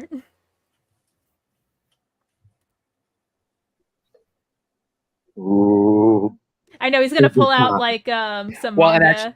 actually, Yes, I knew not- it. I'm just okay. I The am three not- the three manga issues in your store. Okay. let's think about five, Wow, actually. 1, 2, 3, 4. I got more over there, but I just I can fit over there. I'm so sure. Don't make me take the camera. No, there's manga in every comic book store I've been into. So I have Right. it over there. I mean, I don't listen, and I understand what you're saying. I'm making the adjustment. I have an anime section that I'm starting up. It's not my expertise. But I've hired somebody, I bought on somebody to help me with that because if I just blindly get stuff in there, it's not going to move. I got to get the stuff. I have to make the connection with the audience. That See, people. you're Zaslav. Yeah. You need to hire me, James Gunn of anime, to come into your store and become the co-CEO of that section of your store. That's what I'm trying to say is that like you're a businessman, you understand you can't be an expert on everything, so you contract out, help to help you with that sector of your business, and you basically are trusting them with an allocated amount of budget to do what you need them to do. But because I have such a small amount of budget to go around, I'm going to have to make sacrifices as well, even though it may hurt the clientele who wants this specific merch in your shop that now I'm in charge of, curating. well, and I here's agree with that. Hold on. I agree with what you're saying. What you're saying is you're not wrong. It's how it's done. I am not disagreeing with what he did. It's how you do things that determines whether it's successful or not. Like me gutting out my Batman section for the anime section would be wrong. Me getting the anime section is the right answer. You're right there. Me compromising something or further damaging another level of the story, it's not what he did. Bringing in James Gunn ultimately is the right decision. But I'm also not going to put myself in a situation to where I'm going to continue to throw money at something blindly before I get to that anime section, and that's what he did. These movies that he released, and they doubled down. They spent a lot of money on the Flash's advertising. They spent a lot of money on, and not on Blue Beetle, but in the Aquaman when they finally do come out with it. So it's not what he did. He did the right thing. He got the right guy. He got a comic guy. He did the right thing. It's how he transitioned and got to that point is where the damage is done. well, and I made this point because this is kind of building off what Ray had just said there, and I made this point I think like 2 weeks ago. It's on 5 pieces, by the way. on the Williams stream, and again, it's I hate to always just keep going back to the Snyder Cut business, but I mean the fact that we do, I think it's just testimony to how much that casts a shadow over the studio and over their IP with this. But I've made this analogy. It's about when right after it came out back in 2021, you had I'm sure everybody saw the 1.5 million tweet day where we restore the Snyderverse to 1.5 million, and the studio just ignored that. And I made the analogy to William, and I used Kingdom Come as kind of the basis for it. Right? I said, okay, imagine if Sci-Fi Center, you do like a survey, like, okay, what is our clientele? What do you guys want me to stock the store with more? And you got like 1.5 million responses saying, can't get the collected edition of Kingdom Come in there, get action figures, memorabilia, everything Kingdom Come related. We want more of that. And I collect all those responses and hand them to William, and he says, okay, so we're getting on this, right? And I say, no, we're good. We're not gonna be doing. We got other plans. And by the way, also it's mostly bots doing that. And I asked, William, if that happened, how much longer am I gonna be working for you after that? Not long. Yeah, exactly. So might fire you mid-sentence. And Brad, you may appreciate this as well. Like, where's this data coming from? Like, what are the demographics? Like the income brackets? Are these people even like, what is informing their decisions? Are they confirmed, buyers of our products to begin with? So these are all things that like I use to qualify data in my own, life experiences too. So that's just, something I like to, scrutinize there for a bit. I'm lucky because I actually get to talk to them in many cases, but a corporation has millions of customers, so they got to do it this way. This anime thing. All right. Yes and no. It is increasing. So now some other markets and stuff, it's anime is what carries their store. Not necessarily where I'm at and where my store is positioned at.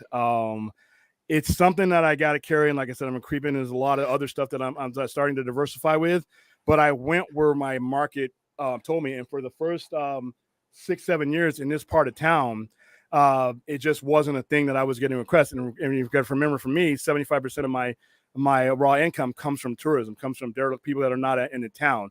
And a lot of these people are coming from places where they can get anime cheaper. Another reason why I stayed from anime, away from anime as long as I did, is because we have markets that are here in Vegas that are direct markets. They get their stuff directly through. You have a lot of Asian markets out here who carry a lot of the stuff that get a lot of the import. I mean, and they can kill me by about 25 to 30%. So my markup on that is if it's from a local, makes it undesirable, because I for a while I couldn't compete with that price. Now that the tourist market is starting to ask a little bit more, now it really, that percentage doesn't hurt me, because those guys aren't going to Summerlin. They're not necessarily going downtown. They're not going to Henderson. They're not going to Chinatown here in Vegas. They're coming from the stratosphere here. They're coming here. And so I'm bypassing those guys. So my markup doesn't kill me. The risk doesn't kill me. Now, if I was in one of the neighborhood stores, different thing, because you have different culture communities that are into certain things, and you're within 17 miles of where they're gonna come to you no matter what. But being where I am at, my market is a little bit different, because I have to focus on the guy from Colorado that's coming in, and he's got his comic book store back in Colorado, back in Denver. I got to give him the variants. That's why you see a lot of variants on my wall. That's why we have 2 or 3 variant walls in the store, and the variants actually take a priority more than the periodical stuff that comes in, because once again, that guy has that stuff. Yeah, variants. I mean, that's like a whole secondary market. I mean, that's like variants. I mean, that will outsell like the main book in a lot of cases. Yeah, well, and like I said, the variants, and a lot of the variants are done regional, because some stores, it's variants for how many you order. So a lot of times I got a guy that'll get me certain variants, and he'll consolidate for them and get me in. And like I said, that helps push the other issues, because a lot of people who buy the variants will pick up the other issue if they've forgotten it, and it's a multiplier. And it's in a lot of ways for me, because I don't carry a lot of back issues here, because once again, that tourist is not going to be dragging that shit back there, and he's got his stuff back there, but he doesn't have that variant. And that pop biggers differ from wherever you're at and what's available and what your store picked up. Once they start leaving the first market and the Targets and Walmarts, you start getting into that market and the direct market. So that's why I got a pop wall and things like that. So I got every piece of merchandise I put in the store, I don't care how big it is, whether it's this big or whether it's a huge 10-inch pop. I got to think, and I got to put myself in the shoes of the buyer. And that's why I do a lot of data analytics when it comes to Google, when it comes to outreach and things like that, to figure out what the guy is. And I want to know what he wants before he gets on his plane. I want to know, when he's searching my site, when he's keywords, everything else, what he's looking for before he gets on that plane, because I want to be part of the budget before. I want to be part of that budget while he's buying the ticket and getting the hotel room. I don't want to get here and he spent all that money and he has $10 up for a discounted pop. Now I want to broaden that, and I want to have that available. Now, so how much of that is coming back saying that they want you to stock up the store with Howard the Duck stuff? Zero. No, I think I had a Howard the Duck pop bigger from the Guardians of the Galaxy version of it. They really need to make a movie of that to wash the brains of people who have seen Howard the Duck. But I'm sorry, I just had an opening. I had to drop that in there. No, but anime, like I said, it's getting, like I said, I'm starting to hear the whispers, especially after COVID, because we lost a lot of our Asian traffic for the last 2 or 3 years. We weren't getting a lot in Vegas. We just weren't getting it for with travel restrictions and everything. We also lost a lot of our Canadians. Canadians are huge here, especially with a hockey team here now. So now we're getting a lot of people who are coming in. Some of the people that are coming in want the stuff with subtitles. And see, this is something, like I said, I'm not a subject matter man. There's a difference of desirability between subtitles and dubbed and all that. That's something that's not at the top of my brain. So I got my person on that, and they tell me what to get. There's some obscure stuff I've never heard of that, that's working for us. And it's just a learning project. But like I said, for a while there, I just didn't have the demand for it. And then we're making that adjustment now. So, hopefully, who knows, in about a year or two, it'll be a huge part of the thing. I'll go where the money is, but I can't carry a conversation on anime like I can carry it on comic books, science fiction, and horror. It's just not my genre. I'm not knocking the genre, but people are used to me when they come into here, me knowing everything I touch. I know everything about everything I got my hands on. And that's one of the things that, like I said, I'm going to have in the store that I'm not the most versed on, and it kind of makes me nervous. Well, and that's, you taking that up to like the studio level. I mean, that's why, whatever other issue we might rightly or wrongly take with what James Gunn has done so far, I'll still always say it's like, in at least this aspect, he's a step up from Hamada, and the fact that it's like he knows everything there is to know about the DC Marvel. I mean, he's absolutely a fanboy of this. Hamada, it's like it's like they just grabbed the guy off the street and said, "Hey, you do it." Yeah, those guys are fine. Like I said, the James Gunn hire was a good thing.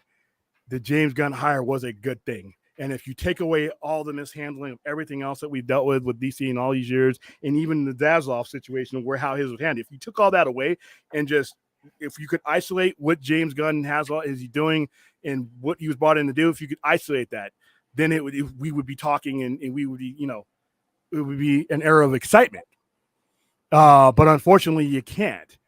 You can't because we're not just talking about all the stuff that happened during the Hamada, Emmerich and all that. We're talking about some of the mess ups that happened right at the beginning of this regime. I think David Zaslav put him in a dreadful situation that he's got to fight upward, and he's having to defend himself against things that he shouldn't have to defend himself against, to be honest with you. But that's the reality of perception for you right there. So, all right. So who do I blame? Jumper. Who do we blame? We don't know his original script. And if it was good or bad, all the headlines are going to say Aquaman 2 bombed. So I understand. Yeah. And we're talking about James Wan here. We're not talking about me directing a movie out in the parking lot. We're talking about James Wan. James Wan does some good stuff. He's a great horror director too, by the way. So, but yeah, I mean, it's a messy situation. That's why good management, no matter what you're doing, what walk of life is, good management is important. Good leadership is important because we're still, in many ways, DC Films is still paying for mistakes that they didn't make. They've made their own. Don't get me wrong, but they're still paying for mistakes made by guys who are gone. Hamada's gone. Emmerich's gone. Sarnoff is gone. Hishihara is gone. All the guys who did the damage that they had to dig up, they're gone, and that happened from one bad hire. That happened because Kevin Tishihara was hired over Jeff Robinson. That one hire. And we know what Tsujihara was up to during his tenure, if you might extracurricular activities, the opposite sex, but he was a horrible manager. But just that one hire, if they give that job to Romanoff, we're not here. There's no Zack Snyder's Justice League because the right one gets released. We're probably not even talking about Zack Snyder because Zack Snyder's probably done with his arc and he's moved on. We're talking about something else. That's that good hires, man. You hired the wrong guy, no matter it's football, 7-Eleven, doesn't matter. You hired the wrong guy, even when you get rid of that guy, those effects are lasting. That's why you gotta be careful. Not just who you hire, but what kind of, if you hire the right guy and you bring him in under shit circumstances, you basically cut his tenure in half. And I hope that's not what happened with James Gunn, because I think James Gunn is the right guy. I just think the situation is just a lot to think about. So, yeah, and then again, like we said, with the strike, and again, William and I are definitely going to have more to say about that this evening about the strike. But that's just the strike hurts my head. Yeah. Nah, I wouldn't do that. If Ray was here, I'd pay Ray. Like I said, the guy who I'm doing it is he's going to get percentage of the sales as they escalate. It's just like I said, it's a growing thing, dude. Running a small business sucks these days. I was actually gonna throw some empathy your way. I don't think there's a lot of people who realize that diversifying your inventory sounds good on paper, but real estate in your store is expensive, and you need to focus on what's actually the majority of your sales. And so I think that maybe more people than I realize understand that, and then they're just just throwing ideas out there. But yeah, as far as empathy, it's not fun a lot of the times to be so yes, this is what the cusp of, or the the tent pole of my business is, but I'm getting all this pressure to carry all this other merchandise that I'm not sure is going to be worth the risk. So yeah. And like I said, I'm doing it slowly. Like I said, I have my little set. I have more than 3 books, but I do have a small little area over here, and it's growing. But it's growing with what I can afford to risk on it. And so right now, this week, biggest seller amongst tourists, the biggest item that I moved, Funko Pops. I cannot keep Funko Pops. My wall right now started full for this week. My wall looks pathetic now. There's big gaps. I can't even hide a lot of times because I love it to look full, because the more full it looks, the better it generates. And I have Patty Mayonnaise and White Men Can't Jump ones that I've hidden, that I buy, that I get as bulk. You hide those because they're oh, I got this Thanos or I got this Galactus, but it came with a UCLA Bruins bear. I literally have the Bruins bear sitting up there right now, but I fill the holes in with those right now as much as I can because I don't like it to look empty. I got a Shania Twain up there now in the spot where my Aquaman, my Aquaman and the Throne are on the Seahorse sold. So pop figures are I'm sorry. huge. Can you repeat that? You have a Shania Twain Funko. What aren't they making What? Funko Pops out of now? I thought it was just like characters. I did From too. the pop culture. No, it's anyone. Person. Weird. Okay. Yeah. Okay. We got Now, I photographic. did not buy this. Wow, we have photographic Oh my evidence here. gosh, her favorite. That's like her best outfit. That's my favorite one. I'm gonna Yeah. have to check that That's- out when I come It's pretty visit. cool. Yeah, I bought a box of pops because we buy them by the boxes because that's how we sell that many. And obviously, out of every 8 that you get that you want or 7 that you want, you're gonna get Patty Mayonnaise or you're getting nothing against Shania Twain if you're watching the stream. Hey, but if you're watching the stream, nothing against you, but you're not science fiction, horror, fantasy unless you are in a movie, somewhere. You still look great at 57. But I get this, and this is what's eating up my spot right now. This is sitting next to Doctor Strange right now because I have to. I see those all the time. Well, not her specifically, but I mean Funko Pops. I mean, every time I go to a con now, I mean they have entire booths now dedicated to Funko Pops. Oh, I mean, yes, really, I was there fighting my way through for the Nerd Queen, or fighting my way through to find the Nerd Queens because that's where they set up their battle station at the. And as you said, like come next Comic-Con, you're gonna have to fight your way past Rebel Moon cosplayers with antlers on their heads next year. Yeah, the guy. I'm gonna get my. We both have made the. We were, if you saw our trailer breakdown a few weeks ago. Yeah, wow, Bill hit that long? We were looking at like just all the visual splendor Zach put into Rebel Moon, and one thing we both said, it's like, yeah, this is something that's just tailor made for cosplay. I mean, Rebel Moon is going to be just like there's going to be just like a whole cottage industry of just cosplay entirely out of Rebel Moon. I mean, the Spider characters. Lady, she's gonna be there. She'll be at the con. Oh yeah, God, that's and I've seen some crazy ones. I saw That Kingpin one was insane. I saw couldn't even that get in the guy. door. That was the end of the Spider-Verse Kingpin. That is like He couldn't even get in the door. He had to stay outside. That's how. Oh yeah, that was how much- crazy. how much did that guy spend on that one? I asked they was thousands because it's the material. Yeah. that they use. Well, and because when I went to Tampa Comic-Con about 8 years ago with my friend Mike, the cosplayers we saw there, we saw one that we saw a Groot there. We saw like a guy who did a Groot from Guardians of the Galaxy, where it's like, Oh, geez. yeah, I mean, it's like he's out of the movie. I mean, this is like as close to CGI as he could have gotten with with rubber and whatever kind of material he had. But this was good. I mean, this guy was. Cosplayers ain't no joke, man. Like I said, I hadn't been to con convention in quite a while, so this was my first time back, and seeing what they put into it, and it was just, and it's so crowded, and you have the chicks, some of the chicks that are like not wearing a lot, and there's Right. here's a problem. You're wearing like almost nothing as your cosplay.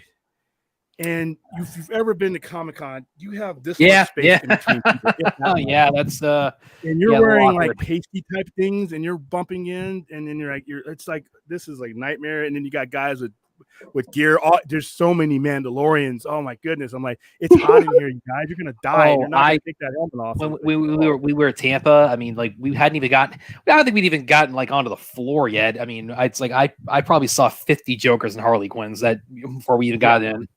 One Barbie. There was only one Barbie there that I saw. Oh, there's going to be about 1 million this Yeah, next one. Barbie is going to be Barbie and Rebel Moon, but that's good.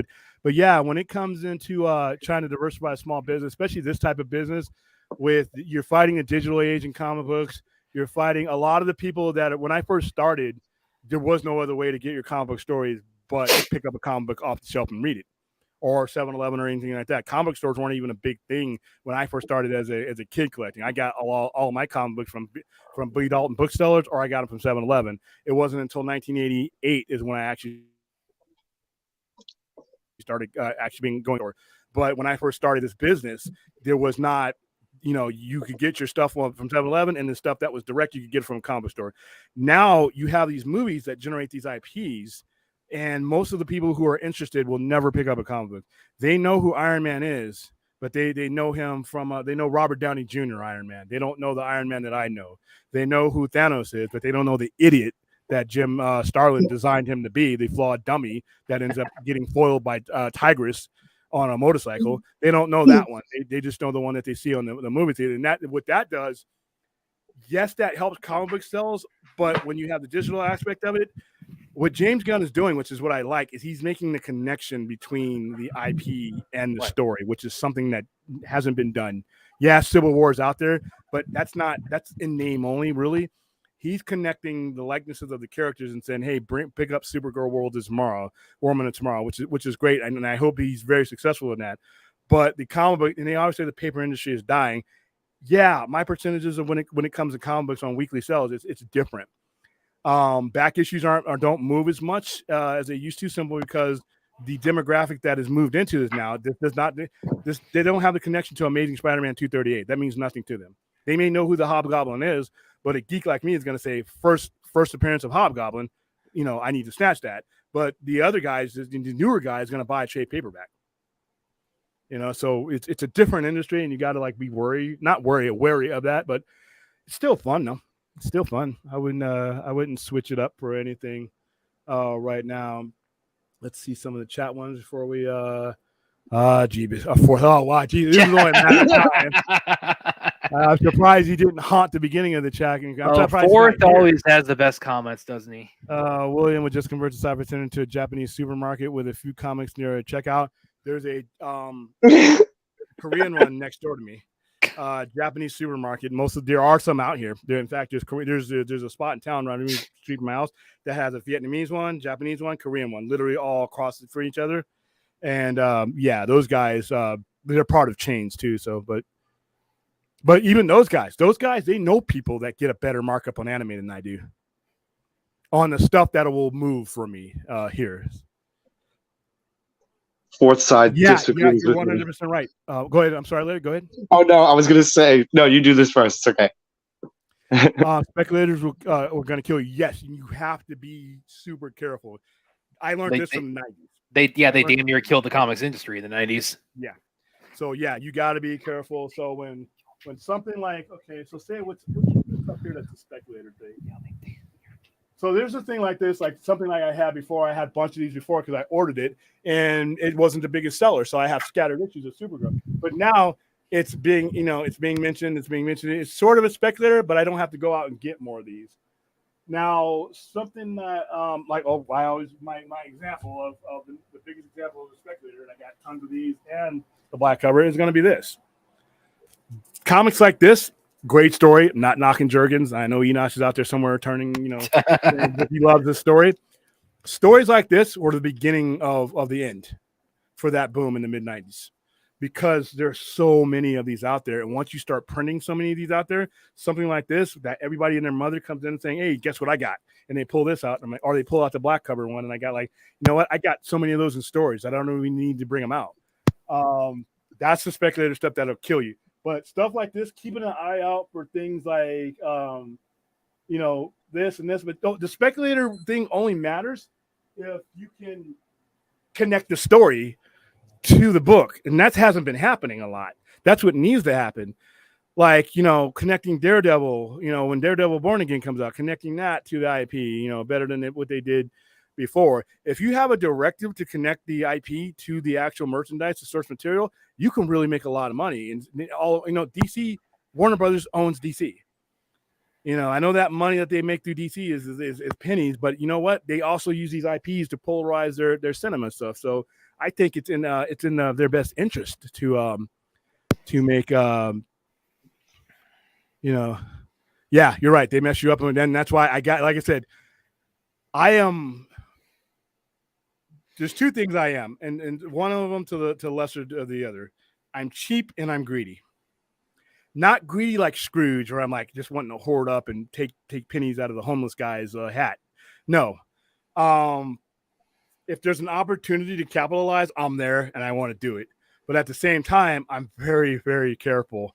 I mean, I go through tosses and turns before I buy a collection, knowing that I'm getting one of these. Knowing that I'm getting Panty Mayonnaise, knowing I'm getting Brewster the Bruin Bear, knowing that I'm getting I have Marcus Mariota from the Titans sitting up there. I have no use for that, but it makes it look full. But if I can get 7 out of every 10, and I don't buy a lot of comics these days because, like I said, I back issues for these. But there's some things that come in that I know, okay, I can really highlight this. And if I am going to spend the money and it is going to sit here, at least it makes the store look good. There's some stuff in the Star Wars section that's really super expensive that I know it's going to take forever to move, but it adds the prestige to your store. So you got to put I'm going to kill this fly right now.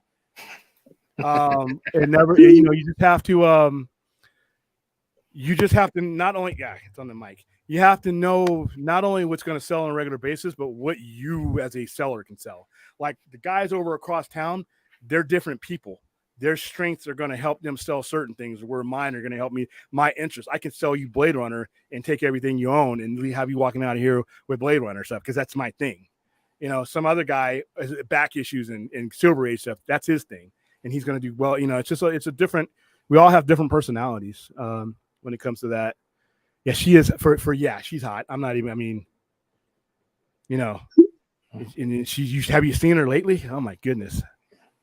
Another famous person who doesn't age. Yeah. And I know for women, and it's harder.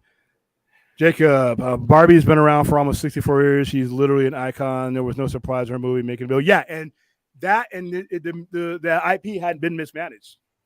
It's the same thing like the Turtles. You may not have liked different degrees of Turtle movies. I mean, have come out, but they were all relatively successful. Relatively, there's been no damage to the IP.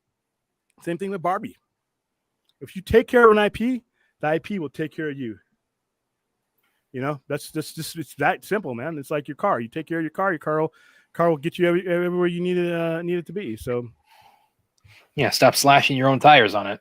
Yeah, I'll defend the homeless. I'm joking. I don't steal money from the homeless. I'm just telling you, I'm not that kind of greedy, but I am greedy. I'll rough up the homeless fucking change. I'll rough up the homeless for change, but you can get one of your store t-shirts for the police. Being there. Jeebus. All right, we'll have to delete that. William, what do you have, Marcus Mariota Titans jersey? You're not going to make any money off with that. Because I got it. I think I got it in the same purchase as this. I don't know why people buy these, but I think he had. And you know what? Out of the 7 out of the 10, I bought 10 for a condensed price, right? And I have Patty Mayonnaise, this one, and I have Marcus Mariota that came. They were the 3 oddballs. But in the next week that I purchased that, I sold the 7 that I wanted. I sold the Galactus. I sold the original Doctor Strange. I sold the Silver Surfer. I sold all of them. I mean, so I made my money back. I just, what am I going to do? Throw these away? I mean, maybe somebody comes in for a scavenger hunt. Hey, yeah. Or maybe somebody got a fixation for Shania Twain. She's hot. Here you go. Oh yeah, I'd buy the Patty Mayonnaise one. There you go. Yeah, there you go. See, that's why I can't throw it away. Yep. I'm going to hell. Why did I laugh when William said money from home? I don't know. It's just like, I'm just, like I said, people ask me when I say greedy, there's different ways of greed. I'm always, money is a commodity that I just try to really not try to waste. All right, reading my 2 comments about the 30th Neymar first appearance. My friend, yeah, I remember you telling me about that. Where are you at?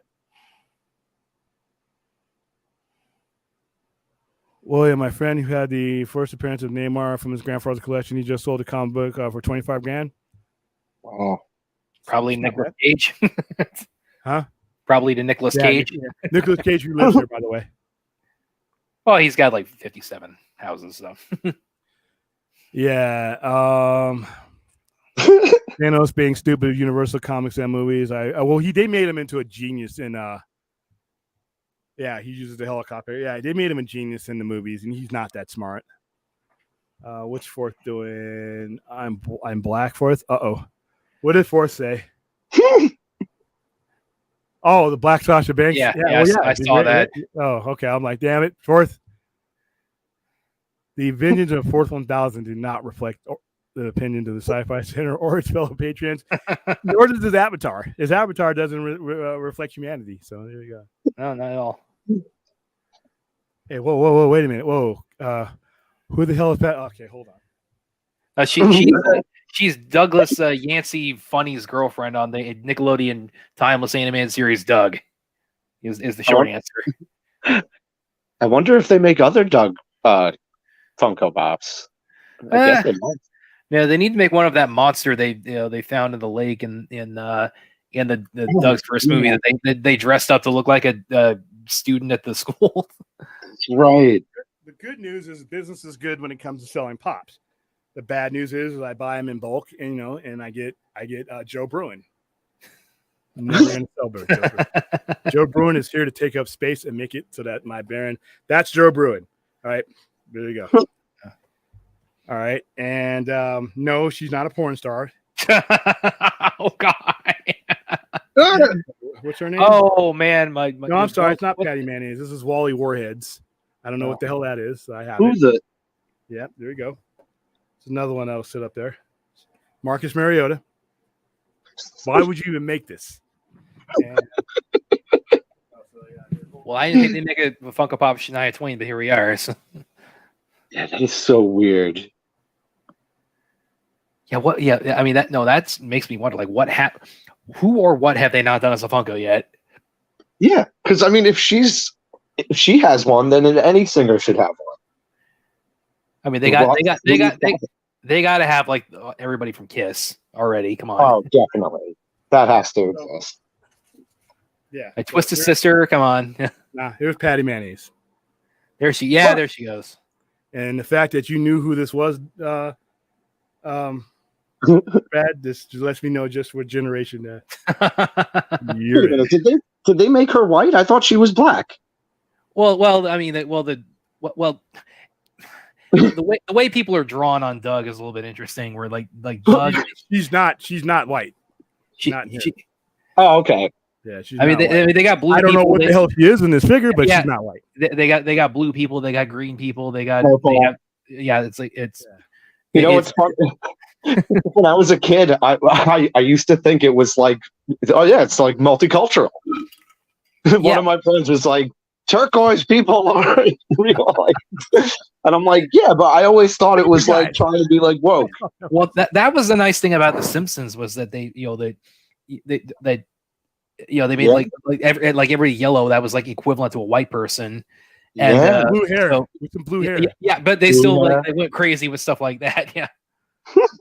And the cigarette smoking voices with Marge and her sisters. Oh yeah, that's hilarious. But all right, guys. I think I don't know what the hell we were planning on covering today, but we damn sure covered it. I got to keep my options open for tonight because who knows what can happen in between. We've got 5 hours until that show, and Lord knows what will happen in between now and then. That we'll have to cover. Oh, I forgot to put Godzilla. We got a lot of Godzilla to talk. And hell yeah, we got some awesome Godzilla this week. I mean, I might redo the thumbnail and put that in there because we got 2 different forms of Godzilla, and they both look great. Oh, they look fantastic. Man. For anybody who's fighting over who's doing a better job, Legendary or the MonsterVerse or Toho stuff, I don't like the design of Godzilla there, but man, that's old school Godzilla, so I understand it. It's okay. That -1 looks depressing and terrifying, and it looks like all 3Ds are involved because and then with the MonsterVerse, they aged Kurt Russell up.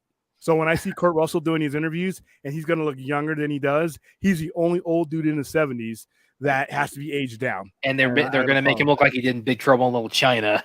And then eventually his son is going to end up out aging him. Yeah. Right. So there you go. All right. Let me, William, did you hear WD? Oh no, that's just some like somebody put like a tweet on there. I mean, it's from a fake account called Ver Riety. Oh, okay. So it's like that's just how much Baker is it, the original one? But, I bet you Warner Brothers is like, hey, if we lose this, we can claim it as a loss. So all right, I was born in 1996, William. We are from the 20s. Haha, is that a shot at me? Okay, all right, take it. Oh wow, she changed her positioning. I had to go get the door. Sorry.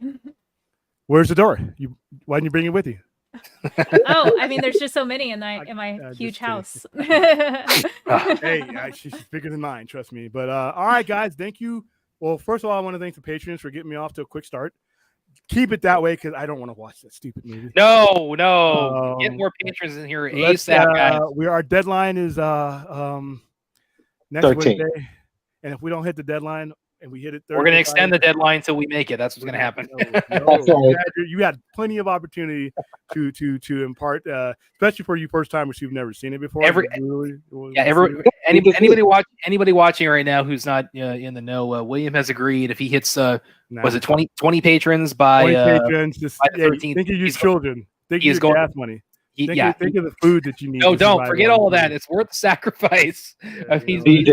If he does that, he's going to. If it makes I'd rather you buy this Marcus Mariota pop that's never. He's going to watch the timeless classic that is Howard the Duck and just entertain the hell out of us with it.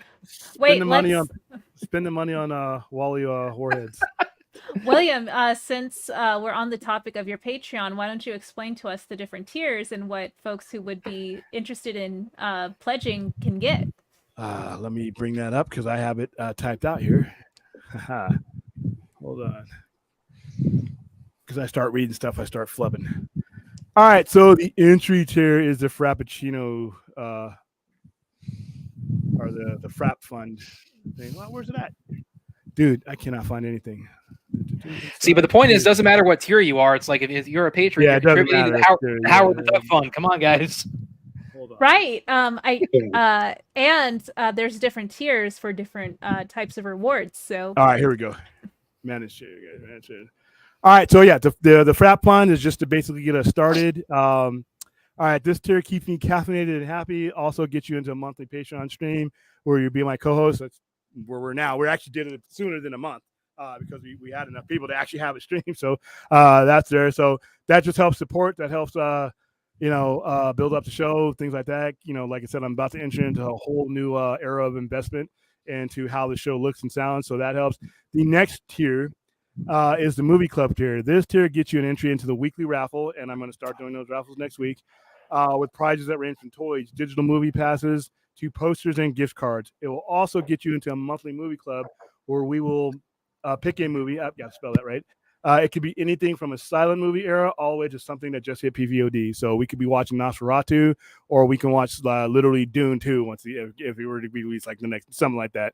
So the range of movies is going to be wide, and it's going to be largely up to the people who are part of that tier. And we also have stuff in that tier, like I said,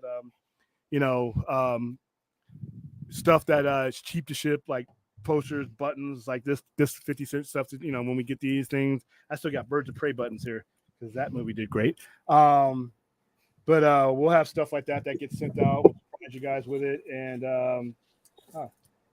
here we go. Or you can get a Teen Wolf. Remember when the Teen Wolf was on? Was it on Netflix?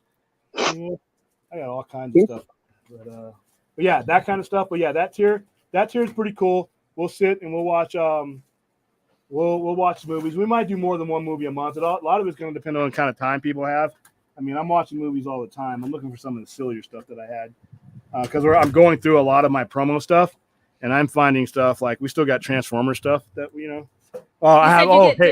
said you get digital codes as well. I bet those will be easy to give out as well. Probably the easiest too.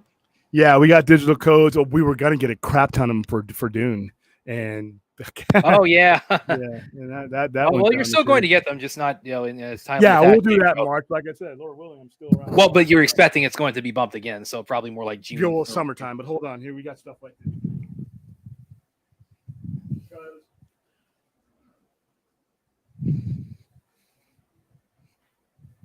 But the important thing is, everybody, get as many people onto his Patreon as possible because we got Howard the Duck to think about here. That's right. And I'm not the guy. Go ahead, man. I was just telling everybody about Howard the Duck. I'm just reminding. No, we need to knock that talk off. What Transformer fan doesn't need a Transformer car air freshener, an Autobot air freshener? Come on, you need this. Okay, there's those fun surprises there to come in the mail. So there you go. So you're gonna open up your mirror and be like, you're gonna smell your envelope. There you go. So that's the 2 tiers right now. I'm probably gonna keep it at 2 tiers. John Wick, for you guys into John Wick. Yeah, John Wick. John Wick coins. I still have John Wick coins.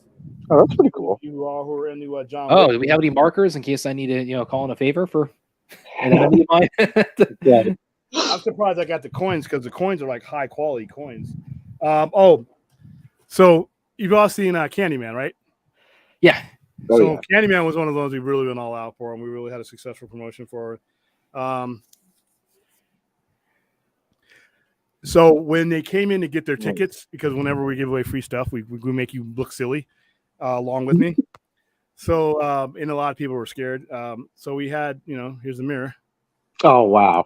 And in order to get your free T-shirts and we had a bunch of stuff. You had to stand either in front of the mirror that was in the store or in front of this mirror, and we filmed you and we sent it to Universal, and you had to say Candyman 5 times. You wouldn't believe how many people were like, "Do I really have to?"